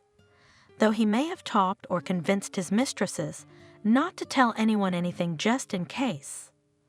Over the years, he'd acquired intelligence too. Evelyn's hands were down. Without a real witness, all evidence was only superficial, and no one would accept such evidence, and there was plenty to fight for. So Evelyn suggested to Kathy herself that she become Kathy's mistress. Strangely enough, the sister agreed. I couldn't stand his cheating and lying any longer. I decided to teach him a lesson and divorce him, taking all his assets. That way we can finally get rid of him for good and start a new life. They met at a cafe as far away from David's home and work as possible. Are you sure you're willing to go to such extremes and use me in your plan? What am I supposed to do? But Kathy was determined. Yes, I'm serious. I want you to play the part of the new mistress. He's going to another city for a few years. Get him a job, show him some attention, and seduce him. I'll tell him I won't be around much longer, and then he'll stop hiding. But in reality, it'll just be my empty words. He won't test me. He's just waiting to get rid of me. He deserves it. Evelyn told me everything. It's a very dangerous plan, but I'll do what I can. He must pay for his actions, whispered Evelyn, waiting for that moment when, after all this, we will have a new life and forget the past. We have to make sure that this plan doesn't hurt our relationship too. Kathy replied confidently, I promise that after all this, you and I will start a new chapter in our lives. Our family, you and I, is the most important thing to us. We are the only ones we have for each other. Kathy went to the seaside town early and convinced everyone that she had lived there since birth. She began her preparations carefully and in detail. She made sure to acquire knowledge of the local customs, culture, and history of the town. To look as believable as possible, she researched background information about the city. She looked up information on the internet, read books, and watched documentaries. She tanned herself as well as the locals, found out everything about the firm David was employed by, and made sure that the advertisement for a secretary would not be seen by many people. She learned the language and accent of the locals, listened to audio recordings, talked to people from the region, and tried to imitate them in her speech to sound more natural. To make it even more believable, she learned about local habits and traditions and the way of life of the locals. She studied the cuisine, learned about traditional holidays and customs so that she could behave accordingly. All of David's mistresses were like from the cover, and Kathy had to make her style very glamorous, which was not at all typical of her. The guys she dated always liked her for her natural beauty and simplicity. With David, it wouldn't have worked. Eventually, through her meticulous training, she became like a resident of this town as well, and found herself able to confuse everyone in her role. But most importantly, became a dream woman for David. She herself had many difficulties in relationships. She was also betrayed, and she wanted to help her sister more than anything else. And having met him, Kathy began to implement her plan to fall in love with David up to her ears. She showed her spontaneity and confidence, was open and honest about her emotions and feelings for him. Interested and willing to invest her energy and time into the relationship. Kathy became his support, muse, was attentive, showed interest and concern for his life and hobbies, was willing to listen to him, support and help him achieve his goals and dreams. She emphasized her uniqueness and individuality, showed what she could be, even though it was all played up, demonstrated her talents, hobbies, and passions, was confident and not afraid to be the kind of woman David liked. Created exciting and romantic moments, showed him that she was willing to share magical moments with him and create unforgettable memories, was always positive and cheerful, smiling, attracting the attention of others, made me jealous, wanted myself, and lifted my spirits with my joy. Positive attitude and good sense of humor attracted David as much as possible, and adventurism and openness to new experiences became common. Kathy supported his initiatives and suggestions, was ready to try something new and unusual together. But at the same time, Kathy deftly harmonized in his selfish image and did not cross the line, cold and calculating woman. Over time, began to manipulate David. She was a very beautiful girl and skillfully played on the emotions of David, who was in love with her, used his weaknesses to her advantage. Her beauty and charm caught David's attention, and he gave himself to her attraction without a second thought. She knew how to use his love and attraction to her for her own advantageous position and took all the gifts he was able to give. She began to show indifference to his feelings, began to take advantage of his weakness, exhausted his resources and time to the maximum, but stopped showing signs of gratitude or reciprocation. Her only interest was to obtain material benefits and revenge for her sister. And David, as if afraid that she might be the one off the hook, began to become even more attached to her, and he didn't realize that the prey was himself. Kathy gathered a lot of evidence, and since she herself was present in the photos and video, she began to sleep well. Now she and Evelyn could prove David's true identity. And when the contract came to an end, David himself went to his hometown to collect his inheritance. Kathy had asked to go with him, and there was Evelyn waiting for them, having had a wonderful vacation during those 3 years. I can't believe you could do this. David was horrified by the story he had heard. All this time I thought our relationship was real. That you loved me. How is that possible? He turned to Kathy. I realize this may be shocking to you, but everything I've said is true. I never felt true love for you. Our relationship was fake. I used you to help my sister divorce you. Kathy shrugged, but I thought there was something more between us. I felt like you understood me and supported me, that we had a connection. I apologize if I ever gave the illusion that we had a real connection. Kathy laughed ringingly. I pretended to love you to provide support for my sister. I realize it's selfish and unfair to you, but you deserve it. This is so hurtful. Howled David and clutched at his hair. I gave my heart and emotions, and it turns out it was all just a lie? I don't deserve to be lied to like this." "Yes, you do." Kathy snorted evilly and stepped back to the window of the bright, spacious living room. "Let's see what you can prove." David bellowed, "Sure. We'll see about that." Evelyn replied and got up from the couch as well. "You look happy." David sneered back at his wife. "I'm happy about the divorce, darling, because I have something to show you." Evelyn winked and held out the prenuptial agreement, where the necessary points were highlighted. "What is it?" Reluctantly, David took the papers. "Our prenuptial agreement. I don't think you're entirely familiar with its contents. Isn't it?" David swallowed as he read it carefully. "Honey, I never realized you were so naive. I knew about our terms from the beginning." "You didn't. For every betrayal, you promised me full rights to your property." Evelyn smiled even wider. "That's not true. You set this whole thing up. I hired the best lawyer to prepare for this moment.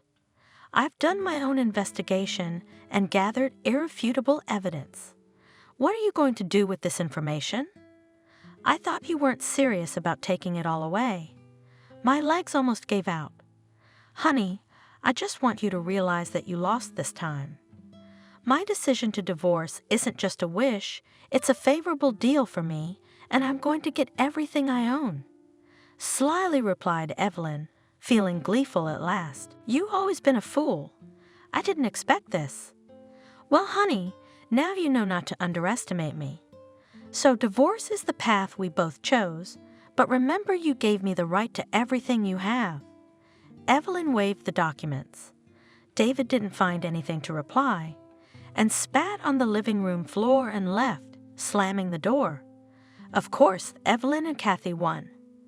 The jubilation of Evelyn, who still sued her husband for everything in the divorce because she knew he had been cheating on her all along, was vivid. She decided not to remain a victim, but to open a new chapter in her life, and was able to do so.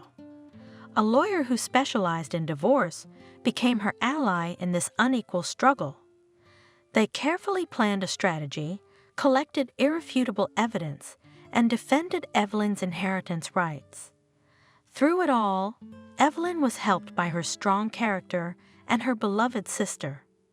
She not only did not give David a chance to justify herself, but also to avoid responsibility for her actions. Her emotional strength and determination amazed everyone, including even David himself. Gradually, Evelyn recovered from the sadness and betrayal and found the strength to hope for a better future. She realized that she didn't need the man who had cheated on her, even though she loved him with all her heart, and instead of sinking into despair after the betrayal, she used her strength and determination to claim a fair recompense for all that had been stolen from her over the years, and had been most priceless years. Kathy had always been the only person to whom she could confide and speak of her suspicions. She listened to all of Evelyn's worries, shared her observations, and gathered all the facts. How could she do it? How did she have the moral strength? Evelyn did not know, but Kathy had forgotten nothing. She remembered perfectly well that her sister had done everything possible for her future, had made her childhood beautiful, had laid down her life for her upbringing. And that help was only the few things Kathy could thank her sister for. The result was the end of a 10-year marriage to David, a traitor who thought a lot of himself. Evelyn made the decision to leave him and start a new chapter in her life, without a man who was unfaithful and untrustworthy. Her sister became her support and encouragement during this difficult time. She helped Evelyn to finally understand her feelings, comforted her, and helped her in everything. David felt a real blow to his soul at the moment when the realities of his situation became clear. It was a unique moment when his world was flooded with betrayal and deceit, which he had not expected and which he could not and did not want to believe. At first, he was overwhelmed by a feeling of utter dumbness, as if his inner world had shrunk to the size of a grain of sand. Could this be real? How had he miscalculated so badly? Throngs of thoughts swirled in his head that threatened to throw him off his steady equilibrium. A wave of bitter rage coursed through his every cell, interfering with quiet breathing and closing off the path to clear thinking. His heart began to beat with such force that it seemed to jump out of his chest, and blood rushed through his veins.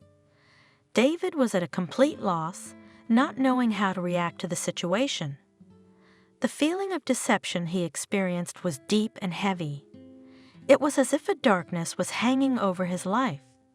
He wondered about the questions to which he could find no answers. How could this have happened? How had he not noticed everything that was happening in front of his eyes? He felt foolish, deceived, and helpless before the cruel reality, but he never considered himself guilty. A flame of disappointment flared up in his soul, which ate away both his faith and his trust in people. This shock awakened in him a desire to detach himself from the deception, restore his self-esteem, and make a decision about how to move forward. He was devastated and broken, though. He gradually gathered his thoughts to find the strength and ways to change his destiny. Yet, he eventually gave up. He couldn't resist the undeniable evidence. But alas, in the end, the shock of being betrayed by his wife and her sister's mistress did not trigger him to reconsider his values and make decisions that would help him recover and start a new phase of his life. He remained the same, only very embittered at the world. One day, Evelyn woke up to the sound of a phone ringing. On the other end of the line, she heard a voice she had never forgotten. It was the voice of her longtime lover, whom Kathy had found and who had been waiting for Evelyn all these years.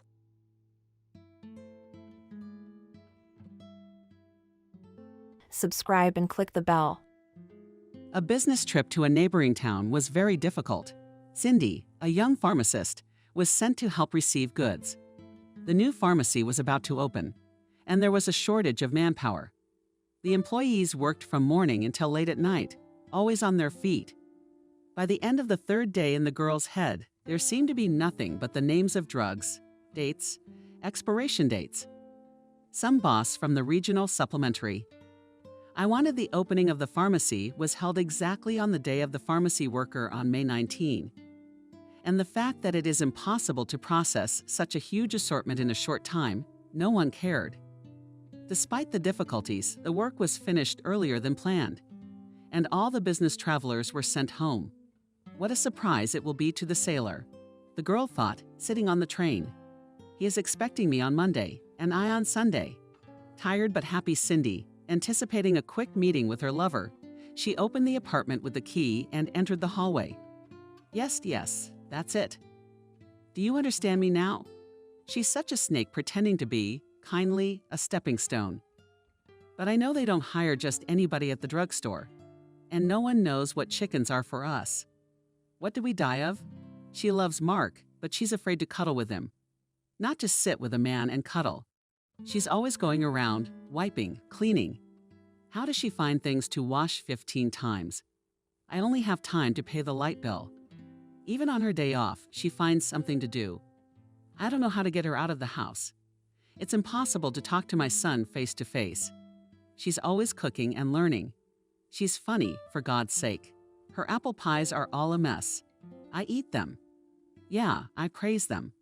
They didn't teach them how to cook at the orphanage. But I still keep an eye on her. They're so resentful of life, they can do anything. Cindy froze in horror. She could clearly hear her future mother-in-law. Sophia was talking about her to someone on the phone. Yeah, I don't know what to do. That asshole doesn't want to get married either. I thought he'd really listen to me. He came home last night at 2 o'clock in the morning with booze on his breath. He tried to sneak some girl into the apartment. I'd have given him a hard time. Yeah, the neighbors might have heard us talking, you know what I mean. In the morning, I told him to marry her. And he says, no, I won't. I'm sick of her. I tell him why she's bothering you. all morning and night, and he's super decent. You don't have to think about it. You have to act. My dear, she'll be back from her business trip the day after tomorrow. I'll give her some mushrooms. She likes my mushrooms. Oh, she loves mushrooms. With potatoes. No, why poison this case? It's a criminal case. I'm an idiot. What a fool I've made her do. And then she'll slowly move on her own. The main thing is that we all sit at the table together, so that no suspicions arise. I'll put some mushrooms in my plate for Mark and myself, but not the normal ones. Cindy couldn't believe her ears. Mushrooms, yes, she loves them, but they want to poison her. Cindy, barely audible and almost out of breath, opened the door, carefully set her bag of belongings out and paid her back. She did everything so quietly that she herself couldn't believe how she had managed it. Her heart was pounding frantically and her legs were unsteady. Only when she jumped out of the driveway did she finally get her breath back, and with a quick step, holding her heavy bag, she hurried away from the house. Cindy walked 2 blocks before she gave herself a break. She sat down on the nearest bench and cried. Was this happening to her for real, or was it a dream?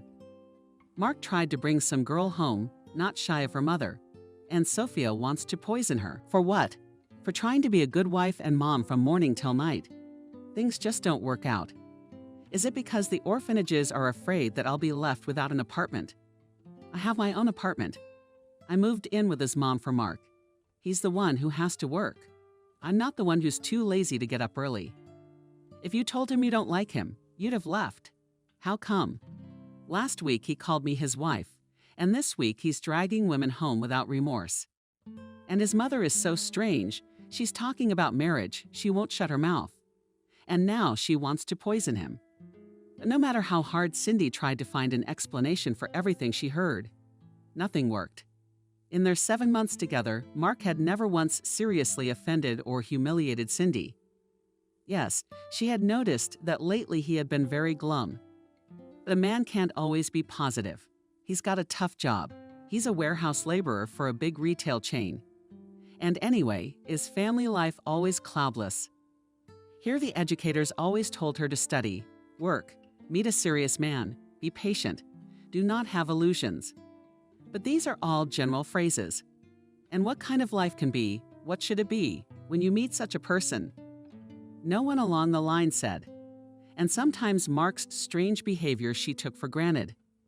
The girl had to endure a lot of things in the orphanage mockery of peers and older guys, when they called her gypsy for too rough appearance, indifference of others who did not give these childish pranks them a special meaning. But that was not what was most unbearable. The hardest thing was to get rid of the constant hope that she would someday be taken away from here, and she would not tell. The same verse for the 7th time. The woman would smile at her and show her what she could do. She would not be given a pretty dress. She would not be calmed. To give instructions to behave well and to be liked by someone. These girls are active and inquisitive by nature. I wanted to behave naturally, maybe somewhere to fool around, somewhere to laugh, but she was always told to behave decently, or they will think that you are a gypsy and no one will take you. Cindy did not rebel, but against the restrictions. She tried. She tried hard. She told poems well and counted examples. But for some reason, the girls were always taken by the others, the bright-eyed ones. It was a long time before she stopped living in a waiting mode. But the bitter realization that nothing would change still occasionally overtook her soul. One way or another, Cindy had learned, not without the help of outsiders. One must rely only on oneself. 3 years of arduous medical school studies passed. Cindy got a job in a pharmacy, a living, some kind of security. All this time she lived in a small apartment, received from the state. And now, it would seem, live as you wish. You are a free man now. But the girl remembered the director's stories about the fate of children from orphanages. The freedom that had fallen on their heads like a snowball. Not everyone could appreciate it. Some of them had made a brothel out of their housing, and some had lost it altogether, having taken the word of the swindlers that by selling the apartment in 5 years, under a special scheme they could buy twice as much housing. Cindy showed good results in her studies, and apparently that is why many teachers and staff of the orphanage often instructed the girl on the way to the truth. They warned her against such cases. But it is impossible to live always according to one scheme, constantly beware of everything. There are periods in life when you just unbearably want warmth and tenderness. And then there comes a time when you want to give this tenderness to someone and share your homeless, not once lost stock of feelings and emotions. It so happened that when Cindy seriously thought about starting a family, she met Mark by chance and quickly decided that he was her destiny. At the beginning of their life together, they were doing very well and complemented each other like yin and yang. Reserved Cindy and cheerful and versatile Mark, blonde-haired and blue-eyed. But even not the appearance immediately conquered the girl. Already on the second date, Mark said that when they have children, he will love them very much and give them all his free time. After these words, Cindy, it seemed, did not need to say anything, still growing up without parental affection. She considered it a sign from above, and without hesitation, agreed to the guy's proposal to live together. Mark was not a mama's boy, but some things in their home Cindy could not understand. Sophia sometimes treated the 25-year-old guy like a child. She would pour tea for him, or bake pancakes for him early in the morning. The girl understood that it was pointless to compete with Sophia, but she seriously imagined herself as Mark's wife and tried to be caring and economic, as if she deserved the love of such a handsome man as Mark and winning the favor of his mother. One day, coming home after a hard shift at work, the girl sat down on the couch and just could not get up. Her legs were unbearably buzzing. Foolishly, she put on almost new and impossible shoes. Looking into the room, Sophia remarked caustically that the young wife could have been more careful. Dinner wasn't ready. Clothes couldn't wife. Trying to get up, Cindy toppled back onto the couch in surprise. Mark brought a basin of warm water and carefully and gently placed her feet in the water. Other than that, he forbade Cindy to get up from the couch until she rested. Here are girls dreaming of unearthly love, seething passionate emotions. Yes, it's nothing compared to the care of a loved one when you can't stand on your feet. And then everything falls into place again, and Mark no longer seems so cold and soulless. It's not the words that matter, it's the deeds. And the fact that he sits and plays computer games all evening is not such a great crime. No, Cindy was not the kind of person who is constantly shown in Russian movies on home TV. They are the kind of women who accept the blows of fate without complaint and somehow magically find happiness. It's just that the girl really wanted to find something she never had. And she was sure that patience and labor would bear fruit. The laughter of teenagers near the entrance interrupted Cindy's thoughts. She had been sitting on the bench for half an hour and couldn't think of what to do. The anxiety was gradually receding. The evening was warm, with an unobtrusive breeze blowing in her face. And yet everything was fine. Thank God they let me go early. How it would have ended if, I don't even want to think about it. The girl wanted to get up, but suddenly the phone rang. It was Maria. Hi, Cindy. What are you doing home? Hi, I got home okay. I apologize for calling me so late. You know, I really need your help. What's up? Tell me what I can do. I will. You remember Sam? I told you about him. He's leaving for Dubai tomorrow, and he wants me to come with him. And Anna wouldn't let me do it on my own dime. She said in case Cindy asks for time off after the business trip. And there's no one to work. Wendy's not feeling well. I wish she hadn't gone on sick leave. You want me to work for you? Yeah, you heard me right. I really need to be with him. On this vacation, I've already bought 3 bathing suits and 4 dresses. You may think I'm an infantile fool, but Cindy, you're only 22. You're gonna get your love life together. I'm 33. I don't have to choose. I don't know what I want more, love, or to have a baby with a normal man. Probably both. Please help me. Please understand my situation. It's only 2 weeks. I'll even pay you personally, on top of what you're getting paid. Maria, I'll help you, but I have a very serious favor to ask of you too. A very serious favor. What kind of favor, tell me? How can I explain it to you? I don't have a place to live. Did you break up with Mark? No, it's not about him. I just need to sort something out. I'm asking you to let me stay with you for 2 weeks. I won't touch anything in your apartment, I promise. I won't bring anyone over, don't think. Okay, Cindy, we're talking like we're strangers. Put your feet up and come over here. I'm waiting. Cindy exhaled with relief and quickly walked towards the bus stop with Maria. Not that they were close friends, but they were very good to each other. Maria was older and wiser, and Cindy was younger and kinder.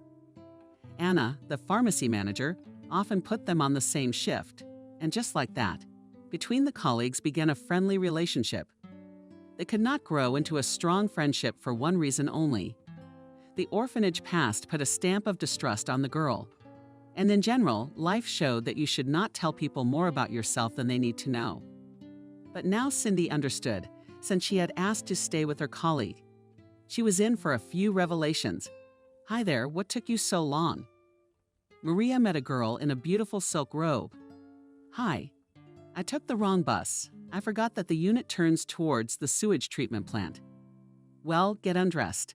I've just put the kettle on. Let's have some tea. Cindy undressed and smelled baked goods in the house. Come in, sit down. The landlady sat down in the kitchen.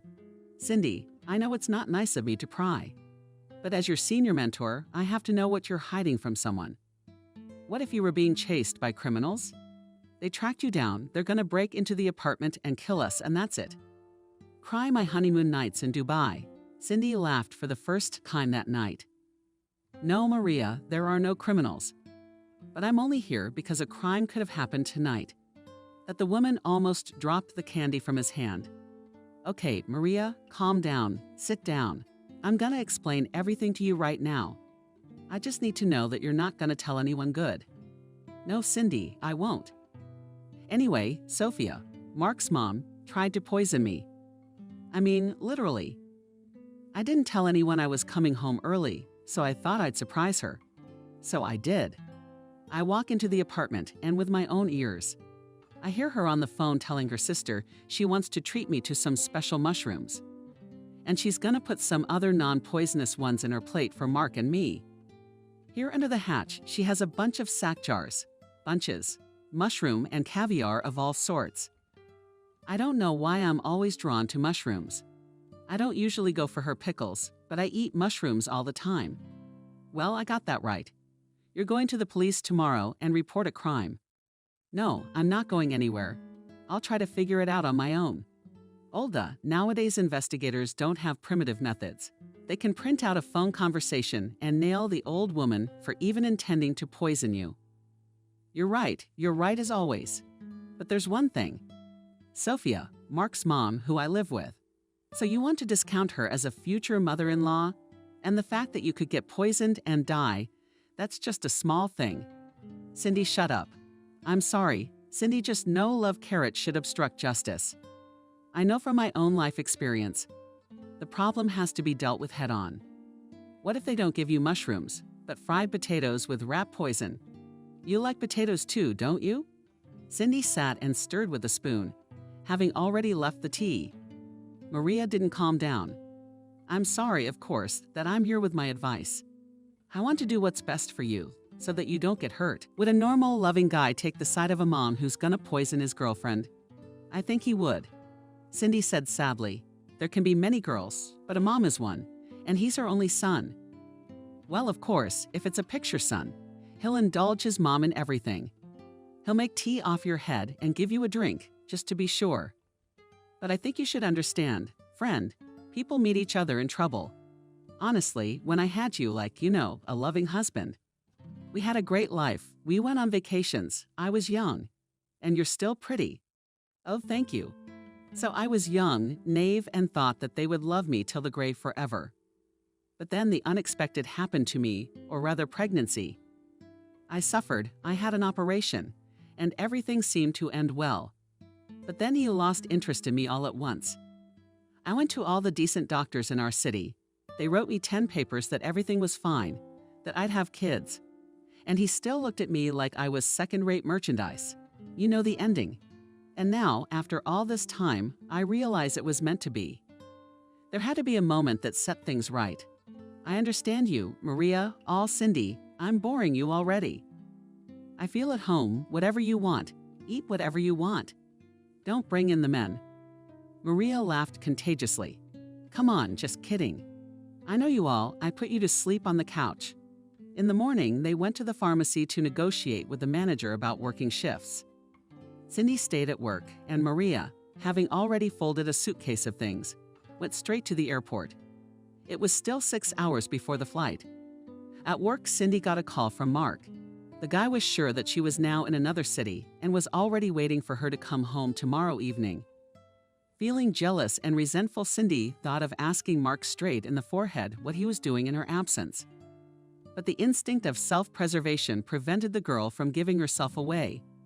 And Mark, strangely enough, was extremely calm when he heard that she had a work emergency. A breakdown at work, and she would be back only by the end of the next weekend. In the evening, arriving at Maria's apartment, Cindy studied how the local appliances worked, threw things in the laundry, and put the already cooked cutlets in the microwave to heat up. She was in foreign walls, but strangely felt very calm. It was paradoxically a good mood. Even in such a horrifying situation, it was understandable. No matter how hard Cindy tried, becoming her own person to Mark and Sophia was not working. After working in their apartment, it was rare to be able to really relax. The woman followed her around, not to chastise or lecture, but to find any excuse not to leave the girl alone in the house. The constant thought of whether Sofia Pavlovna would like it, how she cooked, cleaned, how she sat on the sofa, quietly soup left her brain. Cindy herself did not admit it to herself and kept to her internal attitude. Lots of people have a 100 times harder life than she did. Why should she change? At the same time, Mark felt very comfortable around his beloved mother and did not hesitate to behave the way he wanted. Cindy had all the manifestations of love and emotions for him only outside the apartment. When young people occasionally went for a walk, Cindy walked around Maria's 3-room apartment and did not know what to do. The girl noted that the landlady was a true cleaner. Everything is gradually cleaned. Nothing had to be done. There was to miss Mark, but immediately caught herself. There was no time for that. Now, she had exactly a week to figure out why she wanted to be poisoned. Unintentionally, her eye fell on a beautiful statue of an African woman with a candlestick-shaped cup on her head. She remembered what Maria had said about this statue when she came from Tunisia, where she had gone on vacation last year. She picked up the weighty woman and took out a piece of paper with a phone number. Not thinking long, the girl dialed the number, and after a minute a pleasant voice in the receiver answered, "Hello, hello." Quietly said Cindy, "Hello. I'm listening to you attentively. You see, I've never called a healer or a psychic. It's very difficult for me to explain why I'm calling you and you're explaining to me. Just come." On the other end of the wire answered calmly and authoritatively, "I wanted to say at once that I don't have any extra money. Don't take offense at me. I just heard about different cases. So maybe your case doesn't require any money at all. Is there such a thing?" "Well, of course it happens." She laughed. "I'll be there. Tell me, where do you live? Wait. I have an appointment a week in advance, so I'll see if there's a free number. Although, you know, I always have time for doubters. Come by tonight at 10:00 p.m. if you're not afraid to walk in the dark. Write down the address. I'll definitely come." Cindy hung up the phone and breathed a sigh of relief. The clock showed 8. We had to hurry. I'd never heard of a street like that in our town. I'd have to look it up on a map. Where is it?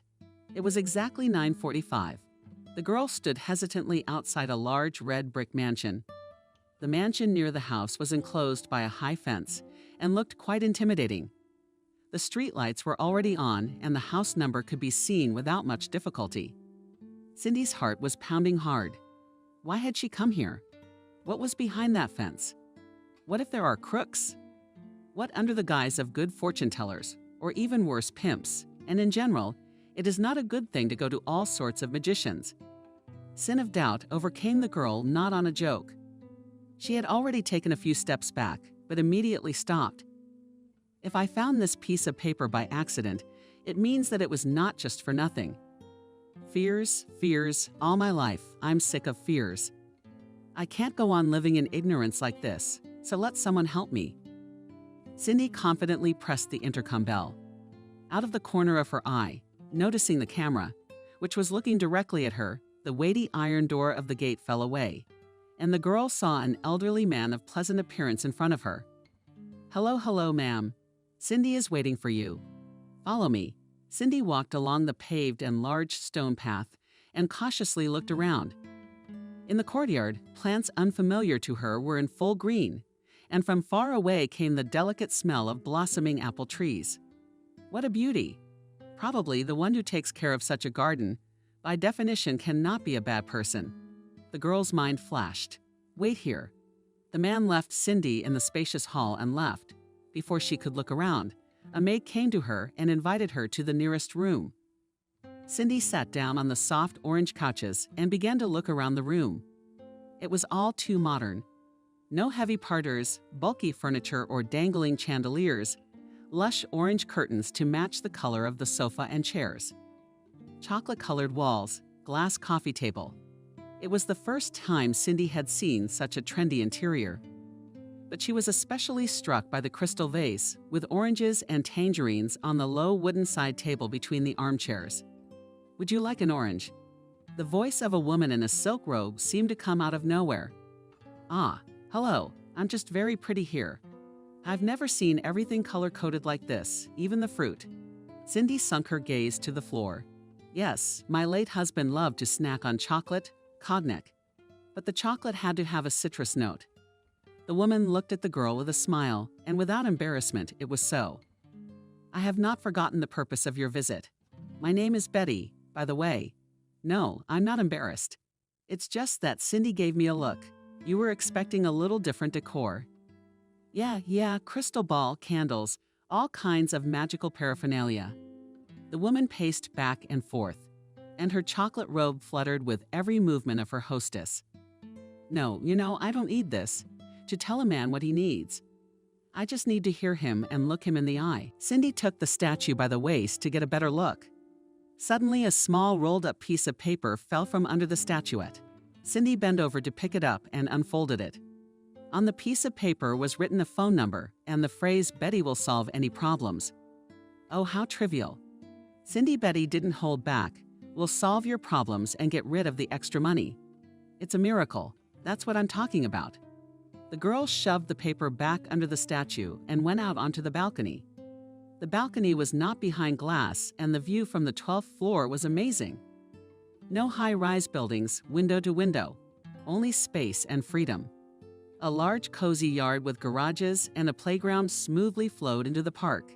It was laid out quite recently. The neighborhood was a new zoo.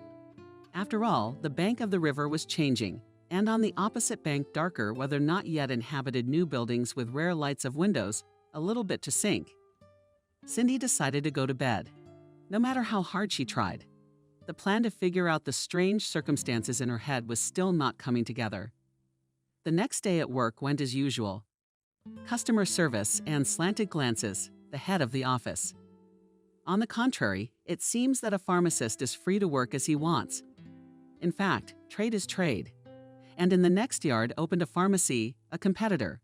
And it was necessary at all costs to keep the customers of old ladies from neighboring houses. Anna clearly kept her hand on the pulse, so that the staff first of all advised expensive drugs. They told about cheap analogs of expensive drugs to the customers. But Cindy's born honesty kept her from doing so, which are strictly prescribed in the prescription. The other was simply to give good professional advice. When, for example, an old grandmother asks for ointment for back pain, and she does not have a lot of money. In these cases, Cindy simply has no moral right to offer her an expensive ointment, when there is exactly the same one with the same quality of active ingredient, only cheaper. Such liberty constantly annoyed the superintendent. After all, their pharmacy chain was private, and both salaries and bonuses depended on the sales plan. But all this was nothing compared to the feeling Cindy had when customers thanked her for her help and told her that the ointment or pills had worked well, helping everyone who came to the pharmacy with their physical and mental pain. Cindy felt a great relief, as if she had helped her own mother or grandmother. And the customers, in turn, also shared with the girl kindness and warmth of heart. Once during a break, Anna told Cindy to come to her office for a conversation. The girl thought that they wanted to blame her again for the low sales of imported vitamins and cough syrup. She didn't expect the conversation to be about something else entirely. The manager thanked Cindy for her hard work and help in opening the new pharmacy and informed her that she had found a worthy replacement for her, and not just any pharmacist, but a pharmacy technician. Today, she can finish her last day of work and look for another job. The new employee starts tomorrow, and Cindy will be fired without any problems. All attempts to have a nice talk with Anna came to nothing. The woman was adamant that complacency is not welcome in their line of work. And the plan is the plan. How can this be? I'm a good employee, and I was thrown out like a dog. Cindy walked down the street from work and mentally tormented herself. I tried for people, and who else would I try for? And sales were good. And a lot of people came to us. The girl felt sorry for herself. It was like something broke inside. Okay, Sophia and Mark, I never became for them. But work is my mainstay in life, my vocation. How could it be that I even lost it? Cindy came into the apartment and sat at the banquet. That's kind of weird. I wanted to solve one problem, and I got a whole bunch of problems. I can solve anything. Cindy repeated this phrase and came closer and closer to the African statuette. It's simple. The woman sat down next to Cindy. You know, Betty, I don't feel comfortable talking about this, but let's talk about payment right away. How much will you charge for your services? Listen, how's Cindy? Look, Helen, I won't charge you yet, but not because I don't need it. Or I'm doing charity work, I just see that you need it more right now. And when things are going well, then you can bring me some. When things are good? Yeah, that's right. Betty, I came to you because my soon-to-be mother-in-law wants to poison me. Well, she wanted to. I overheard her on the phone and snuck out of the apartment. My young man, Mark, her son, thinks that I am still on a business trip and does not know anything. I am now staying at a coworker's apartment, and today was my last day of work. I've been fired from my job. I'm Cindy the pharmacist. It's good. It's very good that all this happened to you just fine. The girl looked at Suzanne in surprise and froze in mute question. There is a proverb, if it were not for luck, but misfortune helped. And this is just your case. Mark is not your man at all, and you should not suffer and kill yourself over it. But I love him. I wanted to start a family with him. Sweet girl, it's normal at your age. Putting people on a pedestal, and none of us are immune to mistakes and disappointments. But stop making excuses for people who take advantage of you. Stop showering them with your kindness and love. Do you need to concentrate on other things right now, on finding a new job? Cindy asked quietly. No, don't worry about work. What's important for you now is to find your mother. You will help her, and she will help you. The main thing is not to mind her help. The girl sat still. What she had stopped thinking about for years was a pipe dream. Now was so close and sounded so true that all other questions for Cindy simply ceased to exist. My mom's alive. I'm begging you, Betty, don't joke around. Don't do that to me. You just turned my soul inside out. I can't bear it if it's a lie. It's the truth. Your mother's alive. I can feel it. I can't tell you where she is, but she's not very far from here. How do I find her? Right now you need to go, not to find your mother, but to find your brother. He knows exactly where she is. I see that your little brother is incarcerated, but not in prison, but not far from where you work. For me, I mean, my job is not far from the police department. Is that where you're referring to? Yeah, I guess that's it. But why is my brother in police custody? Did he do something wrong? It's just a simple desire to make easy money. When you meet him, you might be able to help him and set him straight. Betty, how do you envision it? I go to the police and I say, oh, you know, I've got a brother in custody. I don't know his name, what he's charged with, what he looks like. Can I talk to him? But that's ridiculous. It wouldn't be hard for you to recognize your brother. You two look a lot alike. In fact, Betty abruptly cut herself short. I'm just telling you what I see. It's up to you to decide what to do. Madame Cindy sighed heavily and stood up from the sofa, showing that the reception was over. I believe you. Wait, Cindy seemed to be trying to delay the fortune teller. And about the poisoning, why do they want to poison me? jealousy, anger, and great resentment. You'll find out soon enough. Betty took the oranges, gave it to the girl. Eat, calm down, go home, and go to bed. The mistress of the mansion once again looked at Cindy carefully with her brown eyes and quickly departed. Once outside the gates of the house, Cindy could barely dial the number of the cab with trembling hands. She didn't know where to put the unwanted orange. The girl began to peel the fruit with all her might, all around for a splash of juice. Such a mixture of feelings Cindy had probably never experienced before. The feeling of euphoria and happiness from what she heard was replaced by heartbreak. Why hadn't she looked before? Why didn't she go anywhere? Maybe it was because she had been beaten into her head since childhood that her mother was dead and there was no one to look for. Did the people around the girl know the true state of affairs, or did they deliberately want to protect Cindy from unnecessary worry and suffering? How could she believe them? Why had there never been a similar circumstance with poisoning? She wouldn't even have had the thought that it was possible to address to the director of the orphanage, to the archives, to the passport office. There's lots of other places. Yeah, even people like Betty. The feeling of resentment at herself and dissatisfaction with the reception, which gave hope and more questions, turned into a severe headache. Arriving at the apartment, Cindy immediately popped a pill and fell into a dream. The next morning was no less interesting than yesterday. No sooner had the girl woken up and picked up her phone than she saw 8 missed calls. Anna Cindy had set the phone on silent and silent mode since the evening so that no one would disturb her while she was at Madame Cindy's. Without hesitation, she immediately dialed the superintendent's number. "Anna, hello. What's wrong? I haven't turned in some reports." The girl's voice sounded confident and even rude. "Cindy, I'm sorry to bother you. It's just the new employee quit. She got scared, I guess. We've had a non-stop incident. It's a long explanation. Could you come to work? Anna, come out for a while or something. You know, I don't even know what to do. Maybe she'll come to her senses and come back. I mean, you're ready to shut me out again. Like there's someone better on the horizon? Cindy, it's definitely you I'm talking to. Anna, don't be sarcastic. I worked at your pharmacy for 2 years, and you fired me just because I didn't push expensive American vitamins on your customers. Expensive American vitamins, although I was selling our excellent vitamins with no worse composition." There was an awkward silence on the other end of the line. "If you want to go to work, I have a few conditions for you. You must let me work in peace and not poke me for every pill not sold.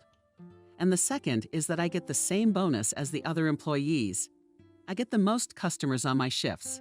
And I'm not just meeting sales targets, I'm meeting them." Cindy, do you understand what you just said? I don't just understand, Anna. I'll tell you more than that. You've been taking advantage of me all this time and acting not like a professional, but like a person who only cares about profit. How many uncertified drugs have passed over your counter? How many people have you forced to offer those drugs to?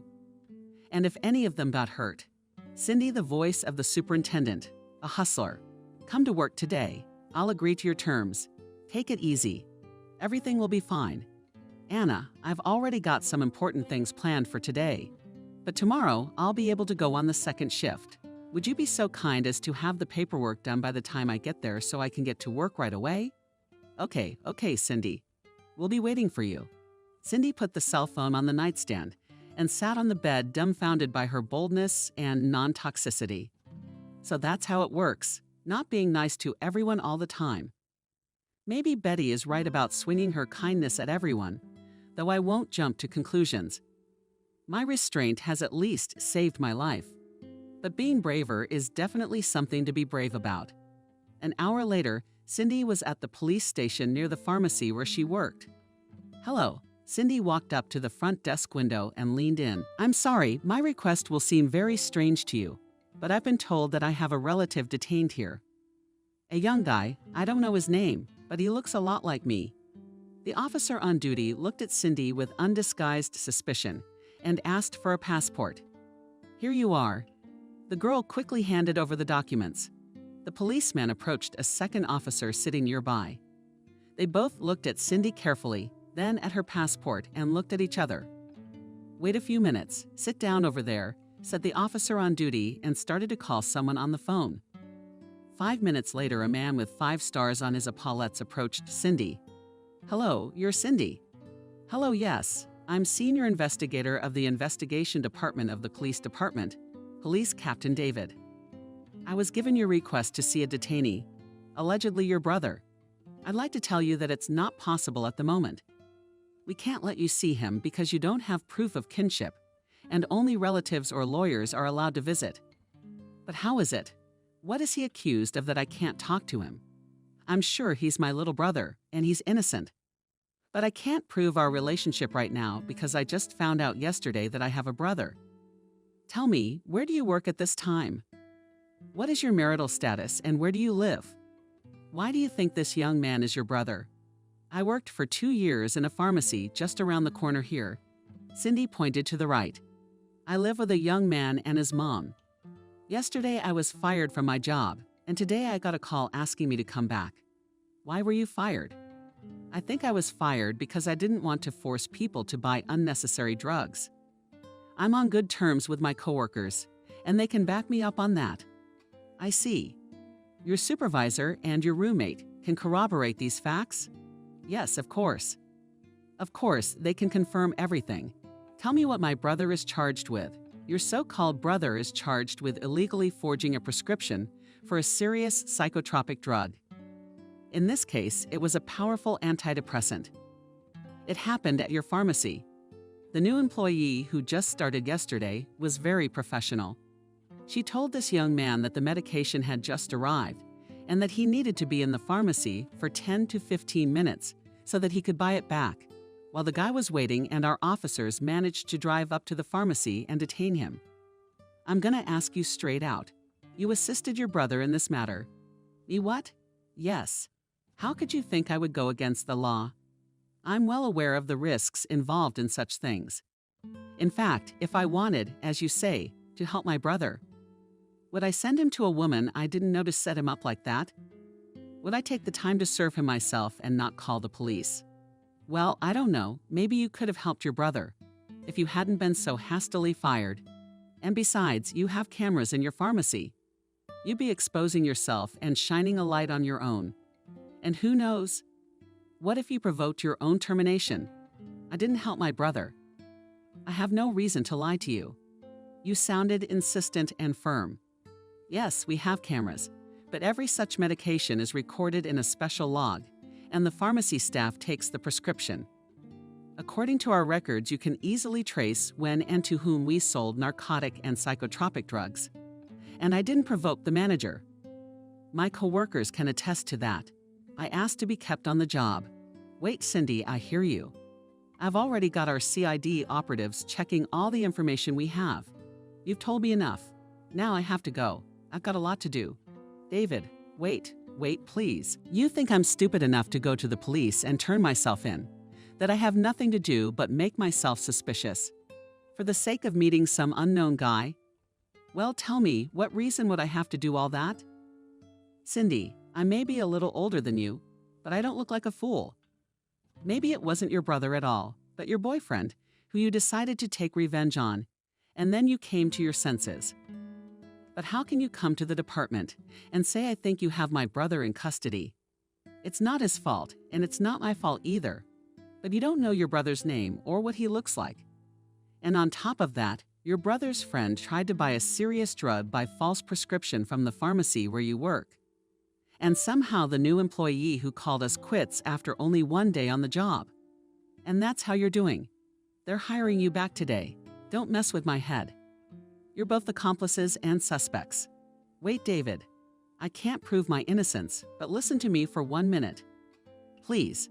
Cindy, I can hardly keep from crying. I'm an orphan. I was raised in an orphanage. I've been told my whole life that I have no family.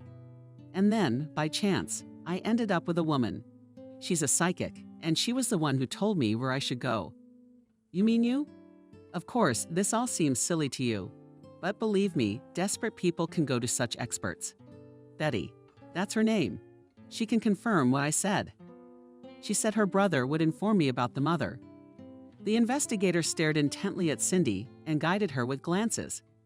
But no look could compete with the girl's desire to know where her mother was. She did not care whether the police officer believed what she said or not. Cindy spoke so confidently and clearly that she was even a little shocked at her latent powers of persuasion. "We'll check it out. Everything you say, I'll send my colleague to your pharmacy. Again, if you're going to be a witness in this criminal case, I can't let you see the detainee." Dryly, the man cut the man off. "But I won't consider you in that capacity. Your officers have already been to see me since this morning, and their testimony is more than sufficient. They will be witnesses in the trial of this case. I will allow you to see this young man. In my presence, of course. The time of your visit, 5 minutes. Come with me." After a series of corridors and staircases, Cindy and David descended into a semi-basement room. The man led the girl into an office with a small window and asked her to wait. 5 minutes later, 3 investigators, a detention officer, and a boy with a swarthy appearance entered the office. The girl was simply dumbfounded by the resemblance to the boy. Wasn't that the main argument, that she was allowed to see him? The young man was about 19, black hair, and big brown eyes. If it weren't for the nose and chin, it would be safe to say they were twins. Everyone sat down at the table. The guard unlocked the guy's handcuffs and sat down next to him, baton at the ready. It was obvious that the boy did not understand why he had been brought in. He looked at the girl with undisguised surprise. "Well, Cindy, do you have 10 minutes? Time is not a rubber band." The investigator cut him off. "Hello, what's your name?" Cindy started hesitantly. "My name is Peter." The guy stared intently into the face of the interlocutor. "You probably won't believe me now, but I think you're my brother." It was as if an electric shock had struck the boy. He shook and cried, covered his face with his eyes, and started rubbing his eyes hard. You could see it. He was embarrassed by his tears. I knew you would come."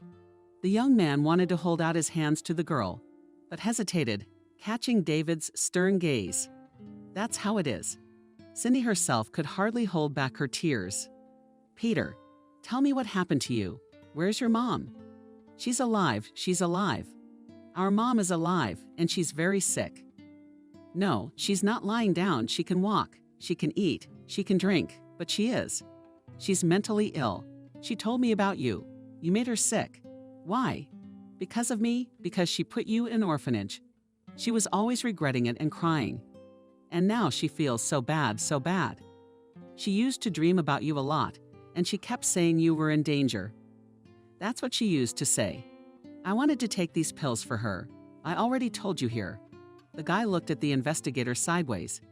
"We don't even go to the hospital to see doctors like that. A psychotherapist, a psychiatrist, you could end up in the move house. Who will get you out? So my mother was afraid to go. I read that this drug makes it easier. I mean, it makes your head feel better. So I got caught like a fool." "Peter, tell me where Mom lives. What's her name?" "My mom's name is Nadia. My mom and I live in a narrow alley, 3rd neighborhood in the 7th house." The staff smirked when the young man gave the address, but said nothing. "Peter, I'm going to ask you one last question, and I'll never ask it again. What makes you so sure that I am your sister?" The boy smiled. "Understand," the girl continued, not paying attention to his smile. "I grew up in an orphanage, and I've gotten used to the idea that I'm the only one I can't stand, if it suddenly turns out not to be true. Cindy, my little sister, just look at yourself in the mirror and then look at me. We have different fathers, but the same mother. We look a lot like her. You'll know it when you see her. We're brother and sister. I don't even have to think about it. Time's up." David's out of his chair. "I'm gonna help you, Peter, I'm gonna help you. I don't know how, but I will." Cindy tried to cheer her brother up somehow. The detention officer told the guy to stand up and handcuffed him. "How did you find me?" Peter was already asking Cindy and trying to stay in the office. "I was guest." The girl only had time to see Peter's surprised eyes, and he disappeared behind the door. "Well, congratulations on the meeting." Cindy David said with a laugh, or seriously. "What will my brother face if he is found guilty?" "Oh, it depends. It's up to the court. It's up to us to present the case to the judge, and it's up to him. He could get a real sentence. They could give him probation, or even correctional labor. I don't think so. Cindy realized from the indifferent look of the investigator that it was useless to ask him anything else. Thank you for meeting me. David, I really appreciate it. I think it's going to be all right. Everyone has the right to make mistakes. Cindy, but sometimes it's better to stop mistakes before they lead to tragedy, whether you like it or not. Your brother will get the punishment he deserves for his crime. And I don't want to bring nationality into this. But you should know that gypsies are not easy people. That's putting it mildly. Besides, I advise you to check your brother's parentage. Although I can't deny that you do look a lot alike. You just don't make me believe it. If not to take into account your persistence, smirked the investigator. I hear you. Thank you for letting me see my brother. Cindy looked at the man and left the room. In the first moments after leaving the police station, Cindy wanted to rush to her mother. She wanted to run, to fly, to look into her eyes, but for some reason she stopped and cried. The avalanche of emotions of the past hour literally and figuratively knocked her down. Realizing that it was not a good idea to cry under the cameras, near such a specific place, Cindy put on dark glasses and quickly went to a good part of the nearest park. The girl sat down on the farthest bench so that, God forbid, she wouldn't be seen by anyone she knew. No, she didn't sit down to once again question what her brother had said or what Betty had predicted. A sudden flood of memories came over Cindy. All that bitterness of understatement unloved. Already seemingly buried in the most hidden corners of her soul suddenly broke free and began to frantically remind her of herself, how she would have acted if she found out her mom was alive when she was 7 years old. So would she run to her mom now as if to hug and cry about her life? About how her Russian language notebook was hidden by her classmates, and she got an F, just like her friend. How one day she refused to be friends with her because Cindy wouldn't let her wear her dress. Or how one day she went up to her teacher and childishly wanted to hug her. And then she told Cindy not to. Go away later, thank you. You're welcome. Thank you for what? For not having to get used to love and affection. For always having to hold in all the resentment, anger, joy, opinions. How has that helped her in life? I live in a coworker's apartment, hiding from my roommate and his mother, who wants to poison me. That's what she was driven to by her blind desire to be loved, needed, not to be alone. Oh, how I've missed your embrace. Mom, how I missed you. What would have happened to me if you had been there? What would have been my fate? Maybe I'd be like my brother in the police station waiting for my trial, or maybe I'd be on my hands. Or maybe I would have become a good doctor or teacher. Or maybe no, I wouldn't. I'm not going to think about what could have been and torture myself. I will think how hard it is for that boy, whose mom buys medicines for a huge amount of money. How hard it must be for the grown girl who, after the wrong treatment, now can't sit up or walk. How hard it must be for the mom who has suffered all these years. No, I'm not going to tell my mom all my grievances. I won't tell her why she left me, why she didn't take me away. I don't know all the reasons, forcing her to do such a thing. It's a good thing she's even alive. Thought about it. Cindy got up from the bench and walked to the bus stop.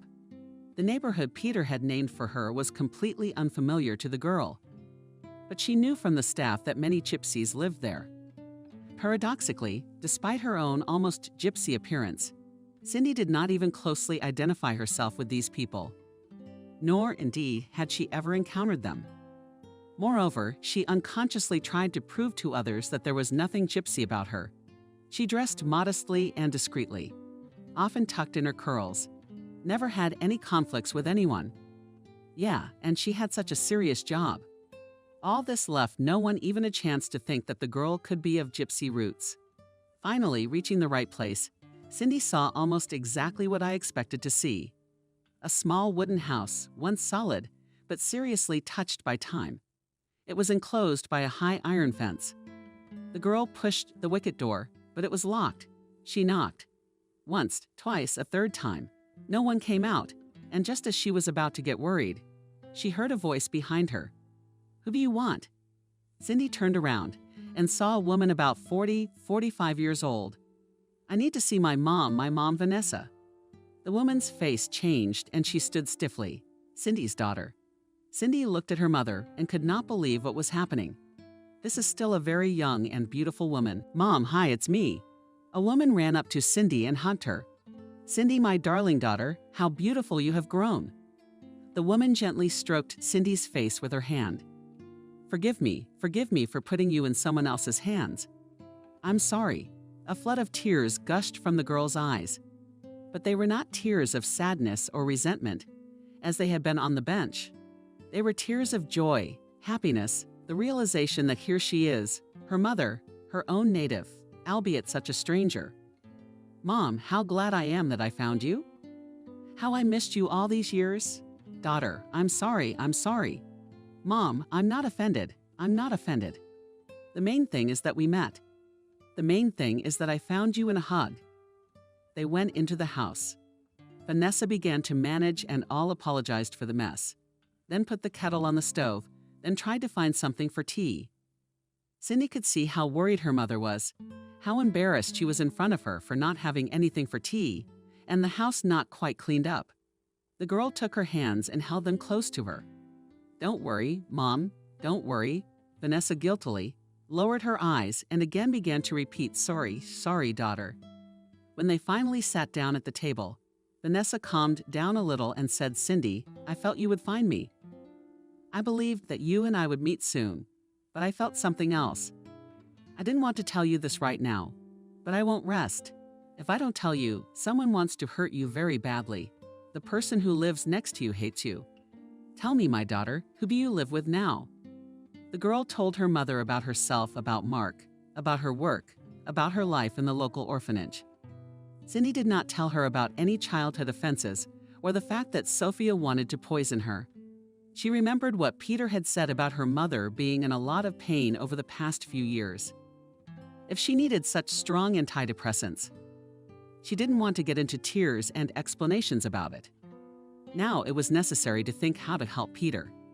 And she would somehow get out of her own problems after today's crazy day of talking to the superintendent, to the inquisitive investigator, and finally, the long-awaited meeting with her mother. All other problems did not seem as insoluble to Cindy as before. The girl gently asked her mother about the pills that Peter was trying to get for her illegally at the pharmacy. Vanessa answered not at once, but sighed bitterly. She said, I don't treat myself with such pills. Daughter, the police already asked me. I said I lost the prescription my doctor gave me. So you're doing great, Mom, Cindy said. I was getting upset because it was a very serious drug. Please don't tell anyone about this under any circumstances. I hid it from everyone. Peter and I moved here a year ago. Before that, we lived in a village 590 kilometers from our town. As soon as we came here, Peter was out of control. He was rude. He started disappearing with some guys in the evenings. I got in touch with them and got him as the youngest. That's how to make some money. They say you're a real gypsy. You have a port hand. And he fell for their tails. Vanessa cried. But it's my own fault. No job. I have a normal one. That's how I get interrupted with guessing at someone I don't spin. Like my sisters. I can't take a lot of money from people. They come to me with their own problems and troubles. How can I fool them? If I know what it's like. I can't see the light of day from grief. Mom, why did you and Peter move here? And where did you get your sisters from? Are you from our town? Yes, my daughter, this is my hometown. I was born here and lived here until I was 16. But as fate would have it, I left. Mom, tell me, I'm ashamed to look you in the eye. Cindy, I'm ashamed to tell you all this. I'm afraid that when you hear it all, you'll just leave me forever. The mother took her daughter's hand, kissed it, and squeezed it tightly in her own hand. Well then, pour yourself some more tea. It's going to take me a long time to tell you. Vanessa smiled sadly. I grew up in this town on the next street over. A lot of my family still lives here. My mom died last year. I got to see her. She wasn't old, she was still 64. She had a sudden heart attack. My father's alive, thank God. But we don't talk. She and my sisters still blame me. They say that if I hadn't run away 25 years ago, my mother would have lived many more years. Our family was always very friendly. But it so happened that when I arrived, there was no place for me. I betrayed my parents when I was young, and it happened to you too. They don't think of me as one of their own here. No one helps me. Even though my cousin lives across the street, or my second cousin or third cousin. According to tradition, children should always listen to their mother and father, and I did. I guess that's how life goes downhill. When I was 16, my parents wanted to marry me off, but my mother wanted me more than my father. I was very pretty when I was young, and my parents had already agreed on everything with one family beforehand. They had a boy my age growing up.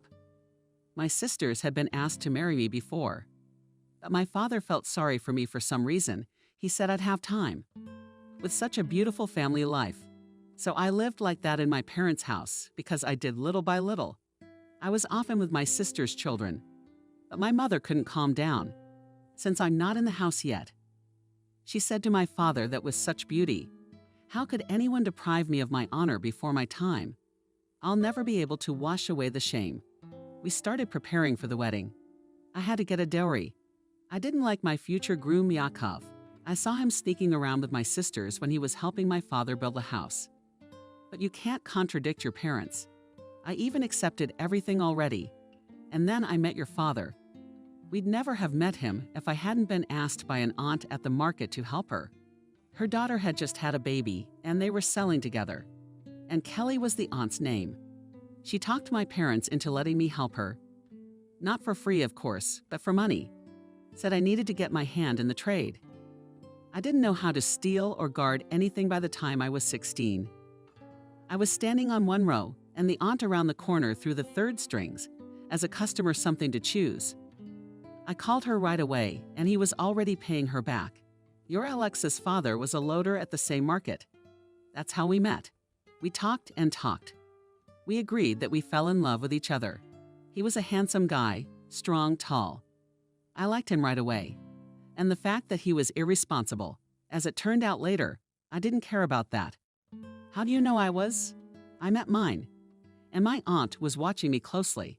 She told my mother that I started talking to a Russian guy. After that conversation, my mother hurried to get out of the wedding.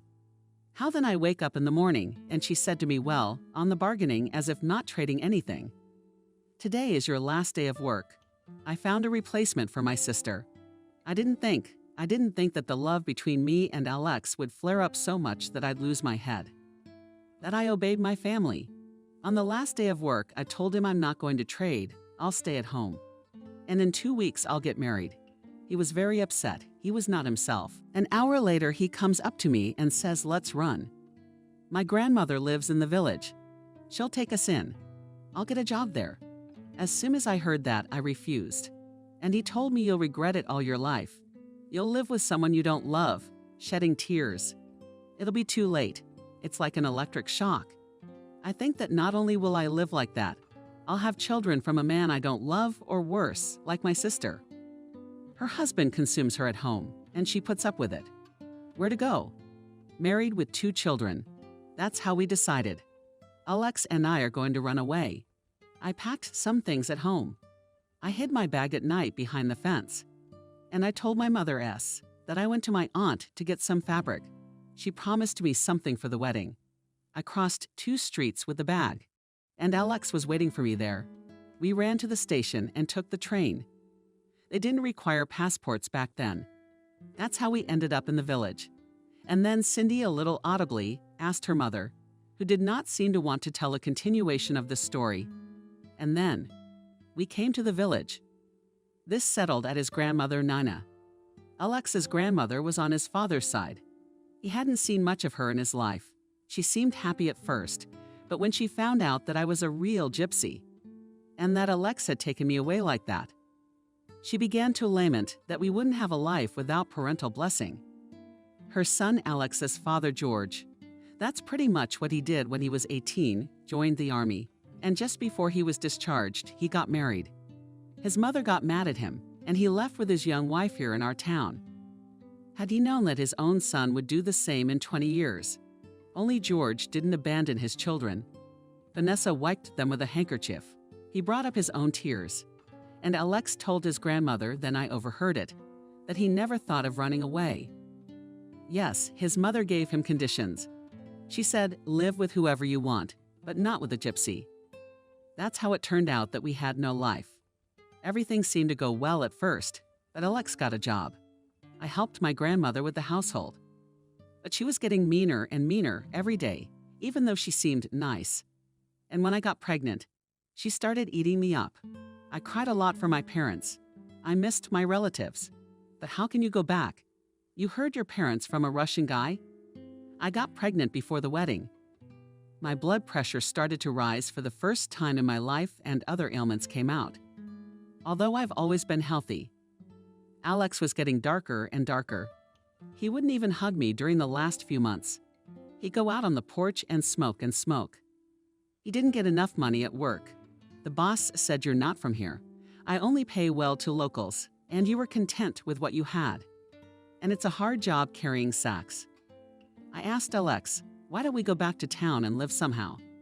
We'll be closer to our own people, and that's the first time you really hurt me. Why did I ever get involved with you?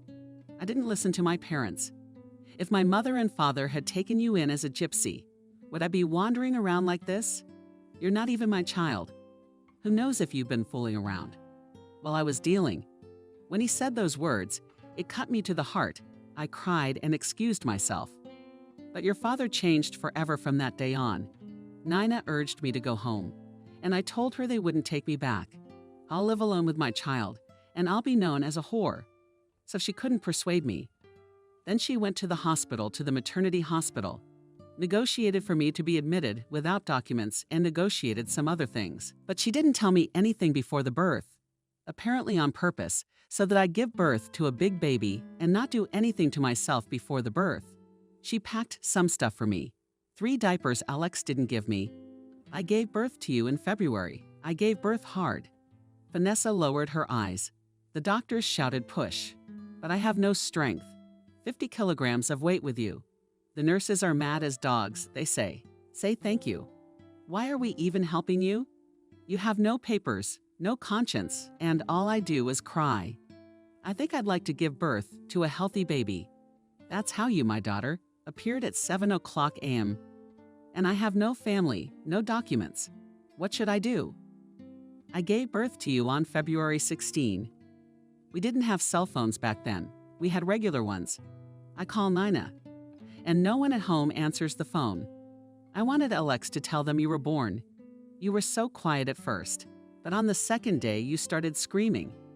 The doctors say you're hungry, and I don't have enough milk.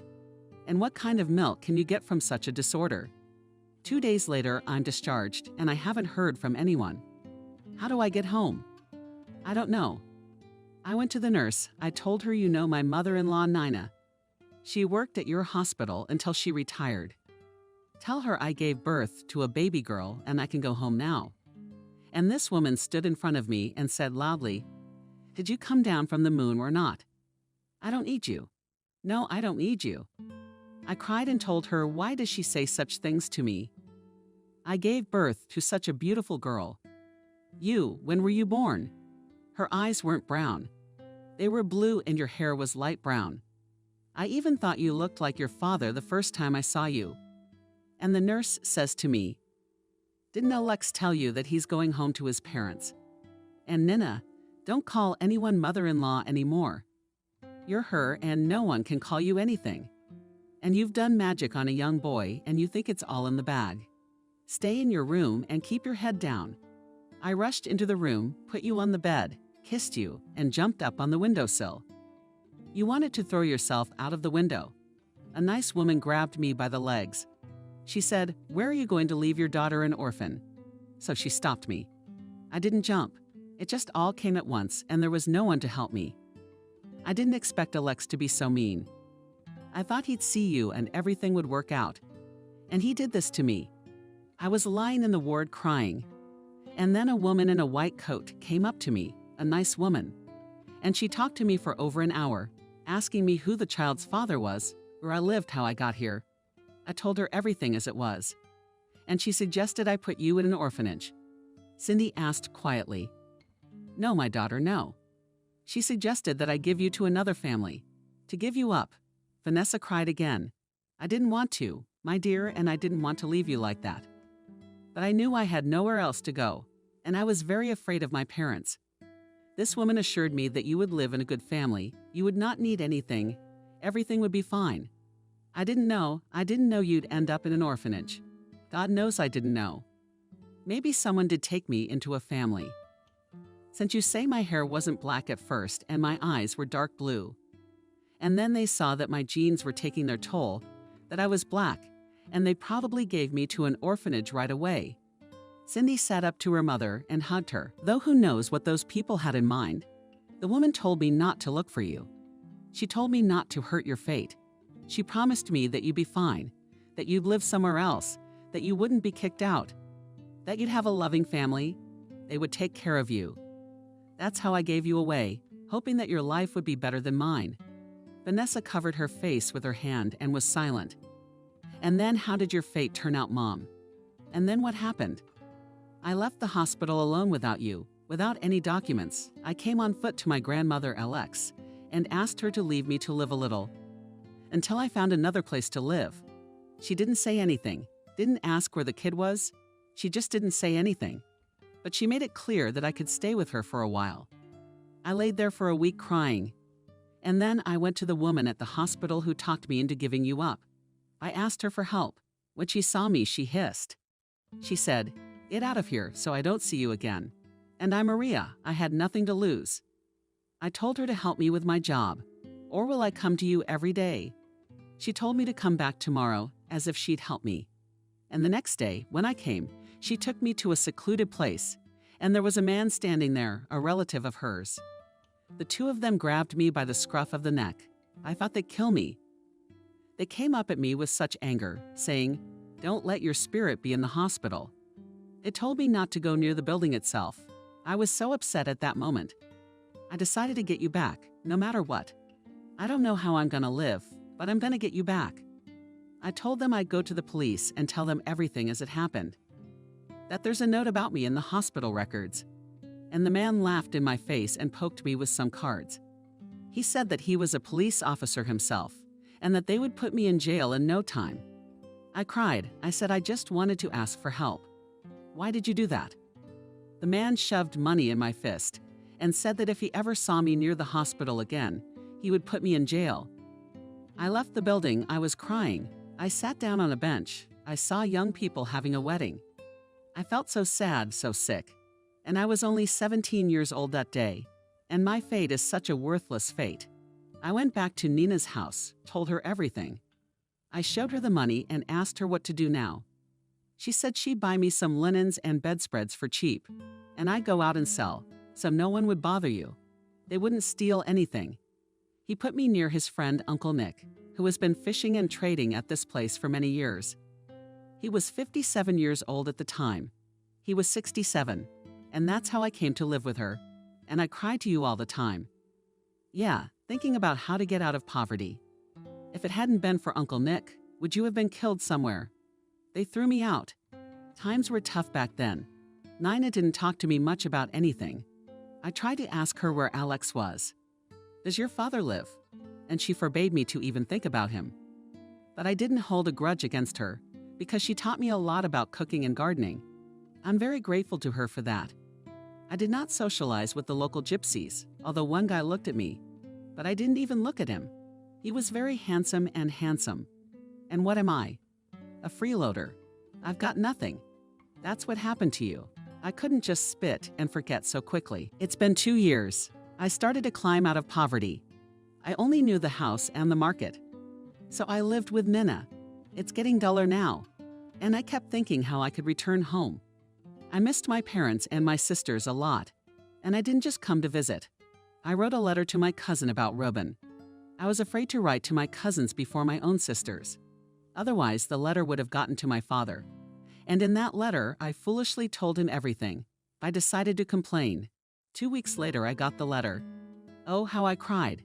How I suffered again. She told me that the letter had come to her husband by accident. And he couldn't think of anything better. He read my letter and then gathered everyone and read it again.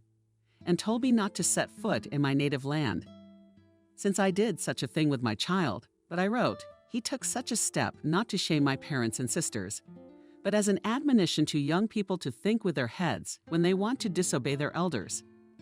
And my mom, when she heard about me, yes, in front of everyone. She had a heart condition, and my relatives turned on me. I should have come to my relatives to apologize, to ask for forgiveness, not to believe a letter. But I was cowardly. I was afraid of the punishment of condemnation. I was so worried that he went to the hospital. And there's a guy there. He worked nearby, who liked me. He was a house painter who started renovating the place. That's how we got to know each other. His name was James. He looked very young. He was 12 years older than me, and he was already a widower. His wife died a few years ago. He had everything he needed to live. He had a house from his parents and a car he'd earned himself, but he wasn't happy. 3 months later, he and I got married. I moved out of Nina's, and they lived in his cabin. James was a hard worker. We lived together. That's what blood means. How did he surprise me? You won't believe the books he read and told me about. I'd never read a book before I met him. Slowly, little by little. Our business was booming. I was working, trading. He drove me everything by car, drove me away, guarded me, didn't let anyone offend me. Then we had Peter. His father loved him very much, and Peter loved his father. But we didn't have any more children. It was fate. And me. I spoiled Peter very much. I poured all the love I didn't give you on him. If it wasn't for his father, I don't know how he would have done in school. I went around begging the teachers to let him stay. While we were living with James, they put a new house in the village, bought a new car. I had a baby with my parents. I started calling my sisters to visit them. They came to visit us a few times as a family. Everyone came except my father. I gave them nice presents. I tried to make it up to them. It was like life started to get better. Everything started to run its course. But then, 3 years ago, disaster struck. We'd had our own outlet for a long time by then, and James used to go shopping. We were selling textiles. He was coming from a neighboring town. And then he fell asleep or something happened to him and drove into the oncoming traffic and collided head-on with another car. I couldn't say a word for 2 days after I found out. I couldn't stop crying. My relatives came to the funeral, and his relatives came, sisters, cousins. They started accusing me of ruining him with my trade. I had to travel all the time. I barely managed to keep up with them.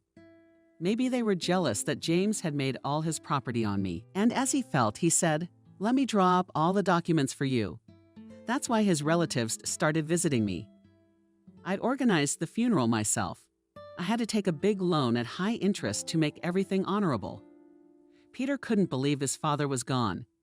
I thought he'd help me later, but he wouldn't let me. He says, "You've been dealing with your father all your life. I grew up on my own.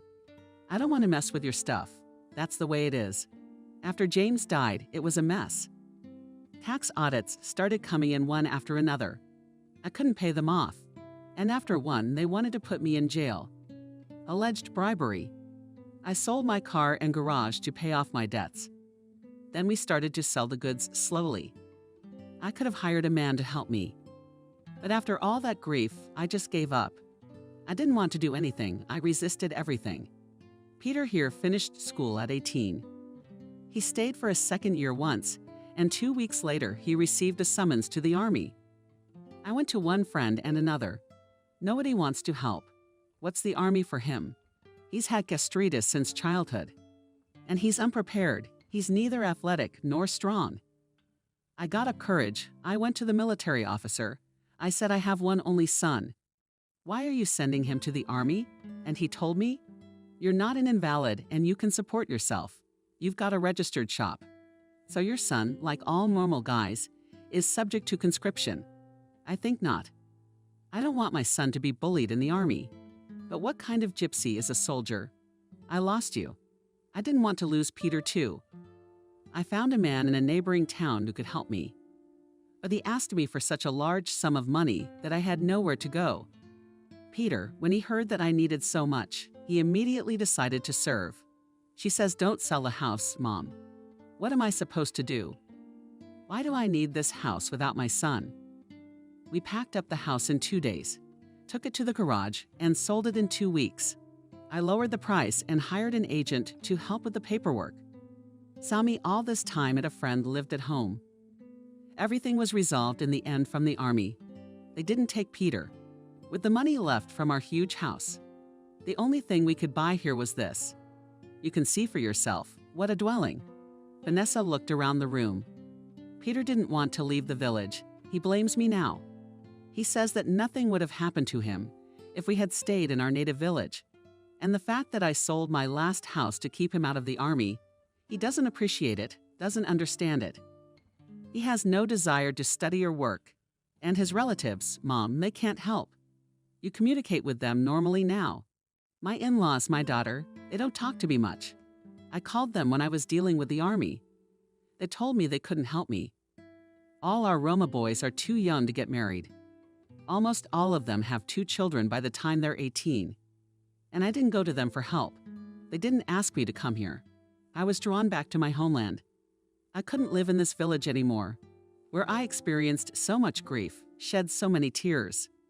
My motherly heart told me that I should go back to the place where I was born. And I was not mistaken. I met you. I just don't know what to do with Peter. My sister told me about my son. They wouldn't even listen. You screwed up your own life when you were young by sinning. She's getting what she deserves. We've got a lot of kids to take care of, grandkids to support. You've lived your whole life somewhere, never helped your father or mother. And when did the trouble start? Did you come home like that? Cindy listened to her mother's confession and realized that it had not been easy for her all these years either.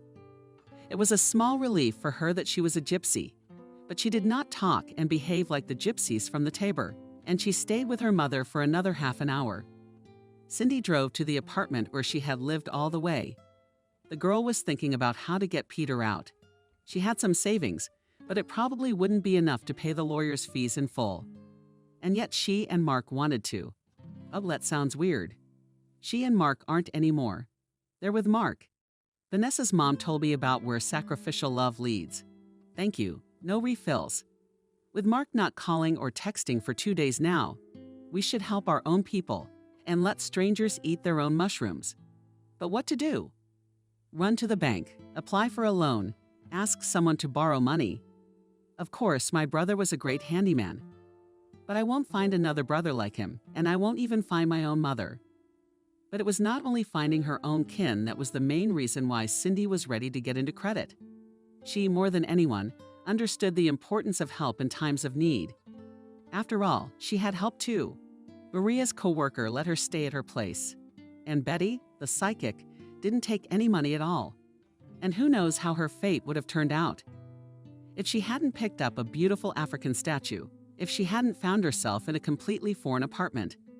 An hour later, Cindy was outside the law office. Not a moment's hesitation. The girl hurried inside. A young lawyer named Ethan listened to Cindy very attentively. You know, I have a maternal brother. He's 19 years old.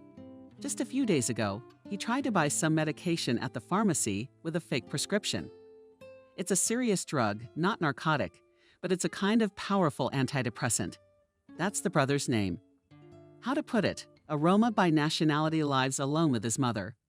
According to his mother, this is the first time he has been in such a situation. I need to know how much your services will cost to keep him out of jail. Cindy, I hear you. I have a lot of details to work out. First, I need you to answer a few questions. Was your brother able to obtain this medication? No, he didn't. The pharmacist was able to call the police, and he was rounded up immediately. Was there a group of people involved in this case? I mean, was he doing it alone or with someone? He didn't do it alone. He was solicited by good friends who offered to make money by reselling the drug on the internet. But he told the police he was buying it for his mother. All right, Cindy, expect my call tomorrow. This preliminary interview was free for you. I'm sure there's a lot more nuance to the case, but I understand you're agonizing over your brother. That he hasn't been involved in any drug fraud schemes up to this point. Yes, I vouch for it. Reprimanded the girl. I have come across such cases before. It's good that your brother did not manage to sell the drug or even hold it in his hands. The price for my services will be about this. The man handed Cindy a sheet of information. Of course, it's still a preliminary rate, but I don't think it'll change much at the end. If you agree with the terms, just text me tonight, and I'll call you back tomorrow and set up a full meeting. Cindy thanked the lawyer and left the office. Getting to Maria's apartment, the girl studied in detail the rates and all the other ticklish moments. Yes, she didn't have that much money. After she and Mark started living together, Cindy rented out her small apartment on the outskirts of the city. But all the money went to the communal rent or other household needs. She didn't want to be on the dole, so she and Mark had a half budget. Plus to all this, the girl wanted to show Sofia Pavlovna that she did not come to everything ready-made. Cindy did not buy unnecessary trinkets and rags. Rarely traveled by cab, so for almost a year of living with Mark, she managed to save a small amount. She had even told Mark about it, hoping he would praise her. But the young man only grinned at the confession and replied, "Yes, you are a bargain bride. No father, no mother, no mortgage. And you will buy. Still turns out good for you." The next day, Cindy got up early. Anxiety did not leave the girl had to get ready and go to the pharmacy for a certificate of income. What if the director wouldn't take her back because of the recent stubborn conversation with Anna, or the investigator would show up and start asking tricky questions about the situation with Peter? With anxiety, she entered the building and was already mentally prepared for defense. But the excitement was in vain. To the great joy of the girl at work, she was very happy to see her. Her colleague, Lyudmila, told Cindy all the latest news. Especially, she described the arrival of a police detachment called to a young guy who tried to buy a fake prescription. The new employee reacted very quickly to the situation. But no sooner Anna praised her than she immediately quit, saying, "I have small children, and I do not want to leave them without a mother. Suddenly, this comrade will track me down and take revenge." That's why she quit without working more than one day. Lyudmila also laughingly noted that the guy was very similar to Cindy, adding there are such miracles in life. Having taken all the necessary documents from work, Cindy went to the nearest bank branch after checking through the databases and filling out all the papers. A loan for a small amount was immediately granted. The time was 11:00 a.m. when the lawyer called, and she was visibly nervous. She had to settle all the issues with him and be on time for her shift at the pharmacy in 3 hours. Finally, Ethan called her and set up a meeting at his office. Cindy made 2 agreements with a lawyer, one to defend Peter during the preliminary investigation, and the other to defend her brother in court. She paid for everything with the money she'd just gotten from the bank. Without putting the matter on hold, Ethan drove to Peter's place of detention. On the way, he dropped the girl off at work. While at the drugstore, Cindy couldn't find a place to go. They agreed with the lawyer that as soon as he got out of Peter's, he would call her, and they would meet in the park to tell the girl about the circumstances of the case. Upon hearing the call, Cindy asked for 20 minutes with a coworker and ran to a familiar park. Upon meeting, Ethan reassured the girl. Peter had been very clever. He didn't confess to the investigator that he wanted to buy the drug for resale. The sick mother theory would hold if Vanessa had ever been to the hospital. But so far, the version is the death of her husband and father, the ruin of the business, the deprivation of real estate, moving, and, as a consequence, the severe stress of the mother, the fear of going to the hospital of hope, to avoid being declared insane. And here's the result. The son wanted to help in this way, found on the web information about the drug. He couldn't convince his mother to go to a medical institution, printed out a fake form from the internet, and went to the pharmacy. The positive moment in all this story is that your brother has no criminal record and has never been brought to administrative or criminal responsibility. I may be able to help testify in his defense. Careful, asked Cindy. No, you can't be a witness. Only your employees who were present in the pharmacy that day can testify in court. In particular, the pharmacist who resigned in a hurry. And in fact, you miraculously avoided questioning by coming to the department the day before yesterday. Apparently, the investigator was charmed by your brown eyes, the lawyer joked. Usually such strange circumstances like yours, immediately taken on the pencil. Tell me, what could Peter face for all this? Cindy didn't even pay attention to the compliment. She didn't care about that right now. I'll do my best, as long as the DA doesn't find anything else. Like your brother's accomplices. It's a good thing Peter didn't call his mentors or email them. And they discussed all matters strictly face-to-face. I'm sure these guys knew that they could check correspondence and calls. That's why they weren't supplied. And as for the sentence, as I said, it will depend on many factors, on the prosecutor, on the judge, on me, and on one more circumstance. What is that circumstance? No offense, but your brother is a gypsy. And that fact alone can serve him badly. We know these comrades very well what they're capable of. I see your point. But still, what's Peter facing? It could be a year. Probation could be a serious fine. It could be court-ordered community service. But it could also be 1 to 3 years real time. Cindy's pale. Don't get upset. It's not worth it. Ethan summarized. I'll stop by your mother's tomorrow afternoon. Will you tell her to be at home? I must go now, Cindy. I have to leave. Thank you for explaining everything to me. Goodbye. Cindy ran back to work. Yes, Ethan was a clever man, but how handsome. She remarked to herself, what the hell are you thinking? What am I thinking? She should be thinking about her mom, about herself, about herself, about herself, about herself, about herself, about herself, about herself, about herself, about herself, about herself, about herself, about herself, about herself, about herself. If only it wasn't all for nothing. The rest of the time Cindy worked like a bee, serving customers, counseling people on the phone. Every minute she tried to occupy herself with something to distract herself from her thoughts, especially thoughts about Mark. Did she love the man, or was she teaching herself to love him? How could it be that the conversation she had obeyed with Sophia had begun definitively and irrevocably? Rosta doesn't care about this immutable iceberg called love. Yes, Mark may be cheating on her or may have wanted to cheat on her. But how could she draw conclusions without talking to the person, finishing work, and taking the bus to her mother's house? Cindy dialed Mark's number. Hi, what are you doing? How are things going with you? The girl asked him. Hi, I'm not really comfortable talking right now. I got held up at work. Mark, I won't be long. Listen to me for a minute. Oh, come on, then you're not gonna dare. Okay, before Cindy took offense at Mark, she even now tried to justify his rude way of talking. But in fact, there was nothing to justify. She could hear the voices of guys and girls on the phone. Apparently, he'd stayed at work and they were celebrating. And she called him for the first time in 3 days and got this answer. Even if she didn't hear those women's voices, what difference would it make? When had she heard them all on Sunday? When Cindy approached Vanessa's house, it was already 9:00 p.m.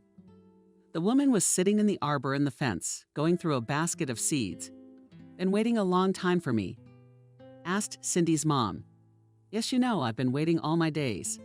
I took out a loan, she wouldn't give me a lawyer. He said he'd do his best to keep Peter out of jail. But still, the decision will depend on the judge, the prosecutor, and many other things. He could get a year's probation, or a fine, or community service. Vanessa cried, covering her face with her hands, just so that everything would be all right, just so that Peter would not go to jail. Mommy, I believe. Everything will be all right, Cindy interrupted. Vanessa's crying. I'm not trying to make you feel better, but I think this lawyer is a very smart man. And he's handled cases like this before. He also said Peter was very good. He didn't say too much under questioning. And he's got a good tongue. God willing, it would be so. The woman wiped her tears. Thank you, my daughter. I'll be indebted to you for the rest of my life. I went to the sisters again today to ask for money to help Peter. But they wouldn't give it to me. They said, don't go anymore, don't bother your eyes. Mom, the main thing is that I have a job, and then we'll pay off the loan and I'll help you. As long as everything is normal with you and Peter. I don't care about anything else. Vanessa's daughter looked at Cindy carefully. There's something you're not telling me. I can see you have a lot of sadness in your heart, but it has nothing to do with me or Peter. Tell me if there's anything I can do to help you. Mom, can you see right through me? I got scared. The girl smiled tiredly. Yes, I really need help. But how? How can you help me? I have no idea. You tell me. and then we'll have an idea." Cindy sat down beside Vanessa and began to tell her everything that was weighing her down. Told her about her mother, about Mark, about Sophia, about accidentally overhearing a scary conversation on the phone about the intention to poison her. Vanessa gently interrupted Cindy and said, "You know, daughter, there's only one way to do this, but I know you'll give it up." Cindy did. The look would her own mother really offer her a fortune-telling? It's all so predictable. So the movie makers, a gypsy mom telling her daughter's fortune. That's hilarious. Does she have another option? Or she's forgotten who she found her mom and brother with? If she doesn't find answers in the next few days, she's gonna go crazy. Yeah, give it to Mom. Cindy waved her hand and stopped resisting what was happening. I wouldn't want to ever guess my own daughter. Vanessa picked up the cards. You can't peer into your children's fate. I've never guessed for you or Peter. How will you make your own life? That's the way it will be. But since it so happens that we don't know why a decent and beautiful girl wants to poison you, so we need to open that secret door, and the cards will help us. Vanessa shuffled the cards and asked Cindy to move the deck with her left hand. After asking a question, she began to spread the cards on the table. The woman sighed now and then and about shook her head, and still could not begin to speak. "Mother, what's the matter? Don't be silent." Cindy couldn't stand it. An inheritance, daughter, for which they want to poison you. But what inheritance? From whom? From a very close relative? It's meant for you. That relative is alive. That's strange. And here comes a dead relative. I don't get it. So wait. Let's see your father, Alex. Is he alive? No. Alex is dead. He's not among the living. He's dead. Turns out the girl had her head down. What a pity I didn't get to meet him. Forgive me, Mom, for saying that. I realize that your father has caused you a lot of grief. It's just human nature. I'd like to see him. Maybe he thought of me once too. At least I found you with Peter. I've never looked for anyone, never even thought about it. What's school? What's work? And now I regret it. Don't blame yourself. Maria, all in good time. Alex left us. Not us. But if I'd met him, I'd have told him I gave you to someone else's aunt. And I don't even know where you are. The woman looked at Cindy. No, daughter, I'll never be able to make it up to you. Or will I die from my mistakes? Or do I repent and move on? What about Alex? Did he choose his own path? I loved him very much, but that's just the way it is. Vanessa looked carefully at the cards, and I looked at my father. Unexpectedly, Cindy asked herself, "You don't look like me anymore." He was handsome, but my blood wins out in you. Only your skin is light in your father's understandably light skin. Cindy sighed. A woman of age, but not of old. Vanessa placed a few cards on the table. Next to her, you share bread and blood, know some secret inheritance-related secret. She wants to ruin you for it. To find out everything, you have to go to this woman's house as soon as possible. Vanessa looked lovingly at Cindy. But all daughters showed up tomorrow to your failed mother-in-law and will find out everything. Do you think Cindy came out of the gazebo? She will tell us everything just like that. And if she doesn't want to tell us, we'll scare her. We'll say that you recorded everything on your phone, and we have dirt. Vanessa neatly folded the cards and hid them in a velvet pouch. Would it work? Cindy stared into the darkness of the street. It'll work. You just have to help me. You have to go with the pressure for a reason. But tomorrow the lawyer wanted to come by and see you, Mom. Oh, right. What are we gonna do? I can't miss the meeting, and I have to do something to save you. No, Cindy, there's no choice. You're both my own children. Why don't you text Ethan half an hour before you get there? I'll be on the phone when he gets ready. We'll get in a cab and we'll drive back. Okay, Mom, I'm glad you're so adventurous. Cindy kissed her mother on the cheek. I also wanted to ask you something, but I don't think it's probably a good idea anymore. I'm waiting for you to ask about Mark, too. You looked at my life in the cards, and you didn't say a word about Mark. And what you say about him, daughter, I can see that. He doesn't love you. He had some feelings for you at first, and then it all went away like apple blossoms. He wants a girl who's loose, unbridled. He thought if you looked like a gypsy, you'd be just like him. And you, a modest girl, turned out to be decent. That's what this is all about. So it's my decency." Cindy grinned. "Don't blame yourself, daughter, you're being decent. It's just that I can see you don't like him yourself. No offense. It's true, you've fallen in love with the first man you meet, who treated you well and promised you everything. What I don't understand is, with your beauty, why did you choose him? I'm sure you've had better suitors. Mom, you're looking at water, aren't you? I'm not surprised anymore. Yes, I've had some good guys and boyfriends. They offered me friendship, but I was so afraid. How can I explain it to you? I had a friend in an orphanage for a short time, but it didn't matter. Anyway, she's very pretty. She was a girl who graduated from school, went to college. It doesn't matter. So she studied. And so she kept telling me, I'm still young, fresh, I must find a groom. Do I have the right to be happy? She found a fiancé. He was a nice-looking guy. He had some kind of business. I think she was even jealous of me, afraid I'd steal him away, so we stopped talking. 6 months later, I'm standing at the bus stop, and suddenly I see her Helen. She's walking strangely, limping. Her face is all twisted. I walked up to her, and I was stunned. Not even a trace of beauty left. I said, "What's wrong with you?" And she tells me that this guy beats her regularly and slips her to his buddies. You know what I mean, Mom, what do you mean? I said, let's go to the police, and she didn't. What are you doing? He'll kill me right away. I have no family, no friends, no one to stand up for me, and his friends are all tough and connected. I told her, how can you let him abuse you like that? And she cried and said, why don't you know that orphanages don't treat us like that? And I took it for a reason. She was offended, I said.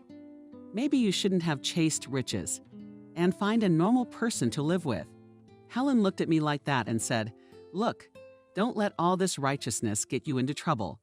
That was the last time I saw her alive. 3 months later, I found out she'd hanged herself.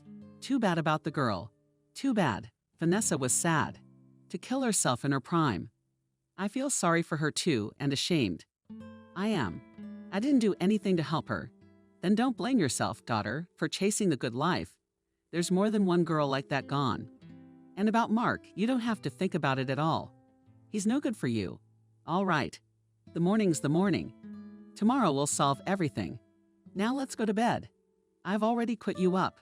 The next morning at 10 o'clock, Cindy and Vanessa were already outside Sophia's apartment. Climbing the stairs, the girl stammered every now and then. Every step was so hard for her. She felt like a traitor who lied to her roommate about the business trip. Eavesdropped on the conversation his mom was still living in the middle of nowhere, with a suddenly declared gypsy mother, going to the showdown. The fact that Sophia wanted to poison her and Mark was trying to cheat on her was not taken into account by Cindy. The overwhelming event of the last few days seemed to override for her the significance of those horrifying moments, not hammered out in front of the investigator, the superintendent, and the lawyer either. Now Cindy felt like the same insecure applicant for a daughter-in-law as before. Noticing this, Vanessa stopped her and said there is no retreat, or now or never. If you don't protect yourself, no one will, and you don't owe these two people anything. You've been living as their housekeeper, and they wanted to rip you off too. Cindy and her mom rang the doorbell and waited for someone to open the door.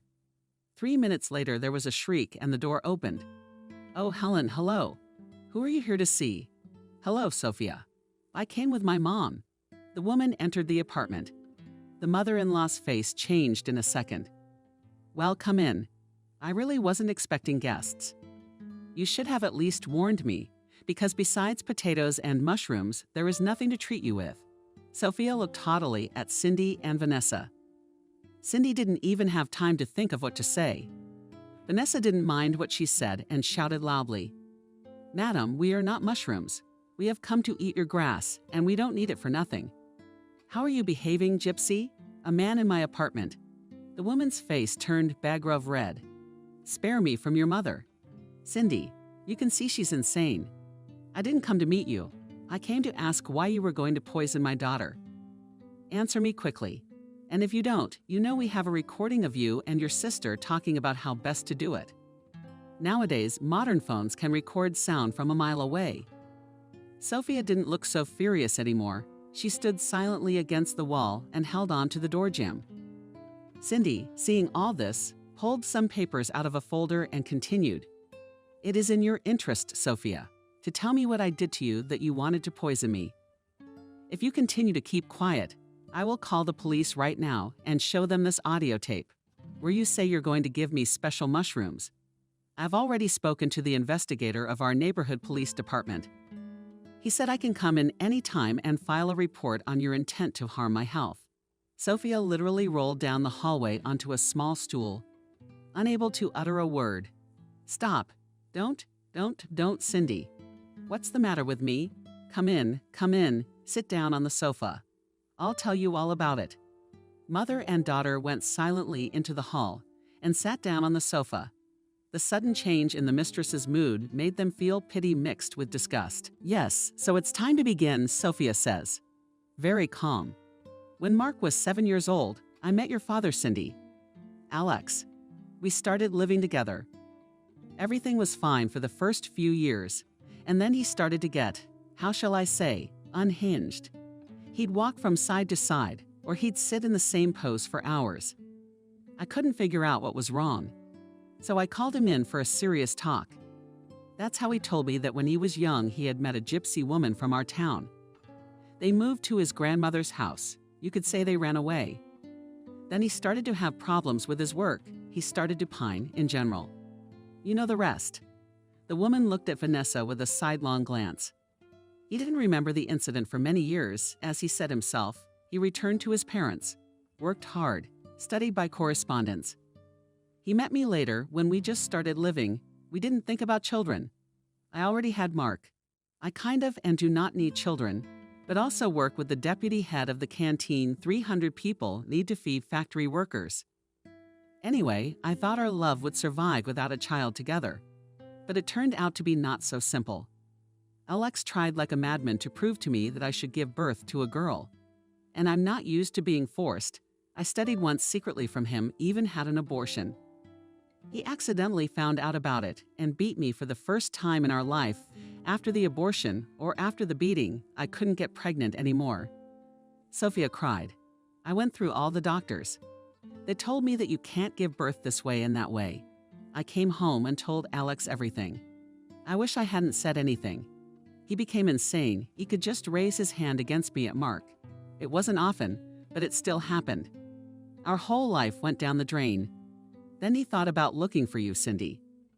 We traveled to a lot of orphanages together. But did we know what was so close? What was right under our noses? We thought you'd been given up near the village, not 600 kilometers away. A lot of kids have been revisited. I cried. I kept saying let's take any girl from Chernivtsi and raise her as our own. But he wouldn't agree to anything. He tortured me and tortured me himself. We went to the maternity hospital, even to the village. But there wasn't a single record there. It's like you've fallen through the ground. And Alexa's grandmother, Nina, had died by then. She called him before she died and apologized. He didn't even realize why. It was only afterward that he was able to make ends meet. Why did she apologize for you? Sophia looked askance at Vanessa, but he didn't think to ask her anything. Not your address or anything else. What information? And after that, there was no life. He drank all the blood out of me with that search. We went to the police, made inquiries. We always got the same answer. Not found. No information. I didn't want to lose Alex. I loved him. And when he was in his normal mind, he was a kind, hard-working man who brought every penny into the house. He was 6 years younger than me. Where could I go then? And even with a child. At first, Leshat and Mark had a very good relationship together. We played some stuff, we put up with it. I couldn't be happy until he started thinking about you, Cindy, night and day. Could have ignored Mark for weeks. Told you so well. You have a mother and a father, but my little girl, she has no one. I don't know how she's doing. And the first time Mark hit her, the right ones, then all friendship between them came to an end. Alex thought that his stepson owed him his life, that he had adopted him, that he was supporting him. Mark hated him. He hated me for living with him and not kicking him out. What's the joke of being a teenager? Guilt tripping? My psoriasis worsened from nerves. I lost my job to gnaw on myself, started to think I couldn't have a baby anymore. Because of you, by the way, both I and Mark suffered. The woman glared at Cindy, and I was torn between my husband and my son. I wanted to live a normal life like everyone else. I tried to smooth things over. But how can I compete with the mistakes of the past? Against you, Sophia. But what does that have to do with me? Can you be specific about that? Cindy couldn't take it anymore. How was I supposed to know it was like this with you? I didn't either. If I lived in an orphanage, if I'm gonna poison someone, I have to kill them. How did you even know whose daughter I was without a photo? I have a friend who works in the city archives. She set up the information to find you. And when I realized that you, Alex's daughter, I froze in place from shock. I hoped you were dead or somewhere in the foster family. But no, you're alive and you're working right here. How did I get scared? I wondered if you get everything. So I decided to set you up with Mark so that the inheritance would be ours. And you didn't even realize how it happened. You thought it was an accident. I sent Mark to your drugstore and told him you were beautiful. I wish I had a daughter-in-law like you, and everything would have been fine. But that womanizing fool almost ruined everything. So Vanessa got up off the couch. Maybe we should get to the point. You've been talking for half an hour, but it's no use. What inheritance? Talk fast. Why did you want to poison my daughter? Sophia got up from her stool. I'll tell you everything. Just promise me you won't go to the police. Is everything I said true? You may not believe me. You can blame me, hate me, yell, scream, but I can't leave Mark alone. If anything happens to me, it'll be the end of him and me. Sophia, you're blackmailing us now, trying to put some of the blame on us. It's not my fault that you and my father had such a life, and that Mark became like that to me and my mom. In case you've forgotten, he abandoned us too. But unlike you, I don't blame anyone for my troubles. Cindy came right up to the woman. I have no pity for you. Tell it like it is now, and don't try to tell a lie from a local parent. I can smell a lie a mile away, Vanessa added. Okay, Sophia went to the window and began nervously stroking the curtains. Alex had a close friend who was a lawyer. He asked him to make a will with special conditions. In case of Alex's death, everything will go to Mark and me. But if his own daughter showed up, everything would automatically go to her. This apartment, the car, the garage, and what's in the safety deposit box. I don't know what's in there. Alex died 3 years ago. His parents died a year before him. Is that what this is about? Vanessa sat in the chair again. That's it. I see the inheritance on the inheritance charts coming out, and you just decided to get rid of me for the apartment and the car. Cindy, I couldn't help the tears that came in. You ruined your mother's gypsy and our whole life. Sophia cried. I gave so much love to Alex nursing him when he got sick. And what in return? To go begging with my son in his old age. Cindy's dear mother cut the woman short. Have you ever tried earning your own money? You haven't earned anything yourself in all these years. The girl began to peel the fruit with all her might, all around for a splash of juice. Such a mixture of feelings Cindy had probably never experienced before. The feeling of euphoria and happiness from what she heard was replaced by heartbreak. Why hadn't she looked before? Why didn't she go anywhere? Maybe it was because she had been beaten into her head since childhood that her mother was dead and there was no one to look for. Did the people around the girl know the true state of affairs, or did they deliberately want to protect Cindy from unnecessary worry and suffering? How could she believe them? Why had there never been a similar circumstance with poisoning? She wouldn't even have had the thought that it was possible to address to the director of the orphanage, to the archives, to the passport office. There's lots of other places. Yeah, even people like Betty. The feeling of resentment at herself and dissatisfaction with the reception, which gave hope and more questions, turned into a severe headache. Arriving at the apartment, Cindy immediately popped a pill and fell into a dream. The next morning was no less interesting than yesterday. No sooner had the girl woken up and picked up her phone than she saw 8 missed calls. Anna Cindy had set the phone on silent and silent mode since the evening, so that no one would disturb her while she was at Madame Cindy's. Without hesitation, She immediately dialed the superintendent's number. Anna, hello. What's wrong? I haven't turned in some reports. The girl's voice sounded confident and even rude. Cindy, I'm sorry to bother you. It's just the new employee quit. She got scared, I guess. We've had a non-stop incident. It's a long explanation. Could you come to work? Anna, come out for a while or something. You know, I don't even know what to do. Maybe she'll come to her senses and come back. I mean, you're ready to shut me out again. Like there's someone better on the horizon? Cindy, it's definitely you I'm talking to. Anna, don't be sarcastic. I worked at your pharmacy for 2 years, and you fired me just because I didn't push expensive American vitamins on your customers. Expensive American vitamins, although I was selling our excellent vitamins with no worse composition. There was an awkward silence on the other end of the line. If you want to go to work, I have a few conditions for you.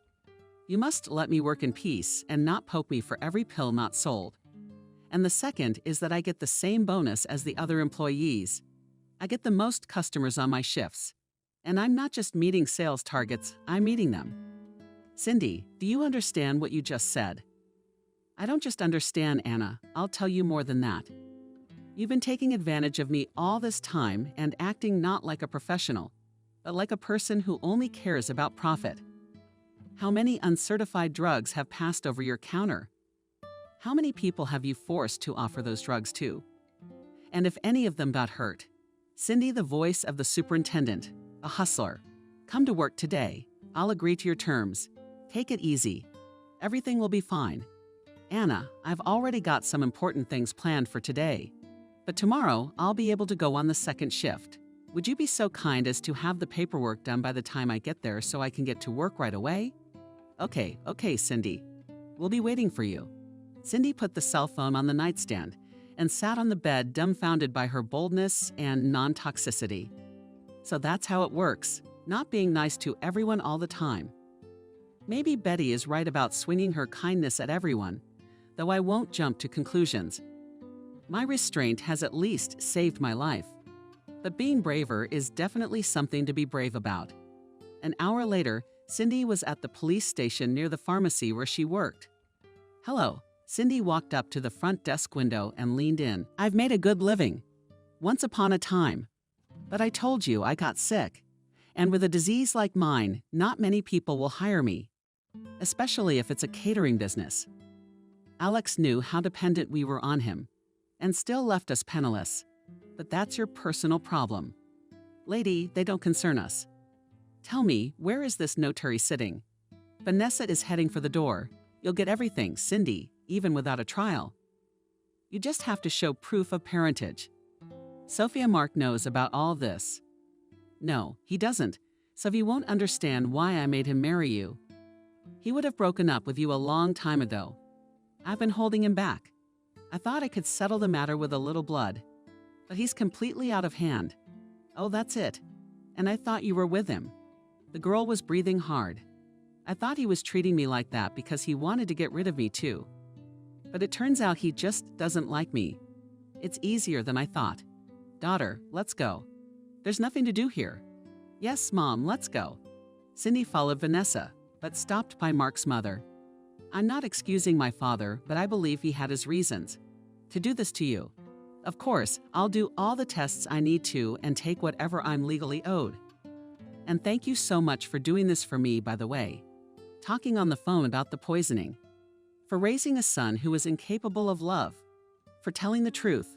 Cindy, I really hope that for my heartfelt confession you won't deprive Mark and I of our only home.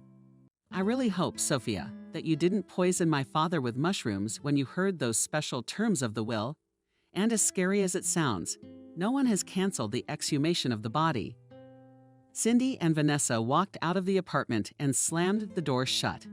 Sophia froze in mute question. She didn't even have time to object or take offense. But Cindy's statement, this once quiet and girl, uncomplainingly bore all her nagging and scrubbed to a shine all the corners. Once it had been her and Mark's apartment.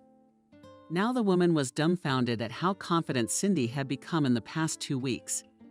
How easily she had brought her out. How deftly her experienced. For all intents and purposes, a man pinned against the wall. These two gypsies she had miscalculated. She had unthinkably miscalculated. Sophia sat down on the floor and cried. August 12 was very hot. Fallen in the greenery dacha plot in the village. Hospitably received guests at a round wooden table under the latest apple trees. Sat 5 people and drank tea with a huge pie. Ethan, thank you for helping us. Cindy led her guests down to a mug of tea. Oh, really, Cindy? The law was on your side. I was just scaring your frustrated fiancé. He really went to court in a frenzy, didn't he? He thought they'd believe him right away. I still feel bad about how low people can be.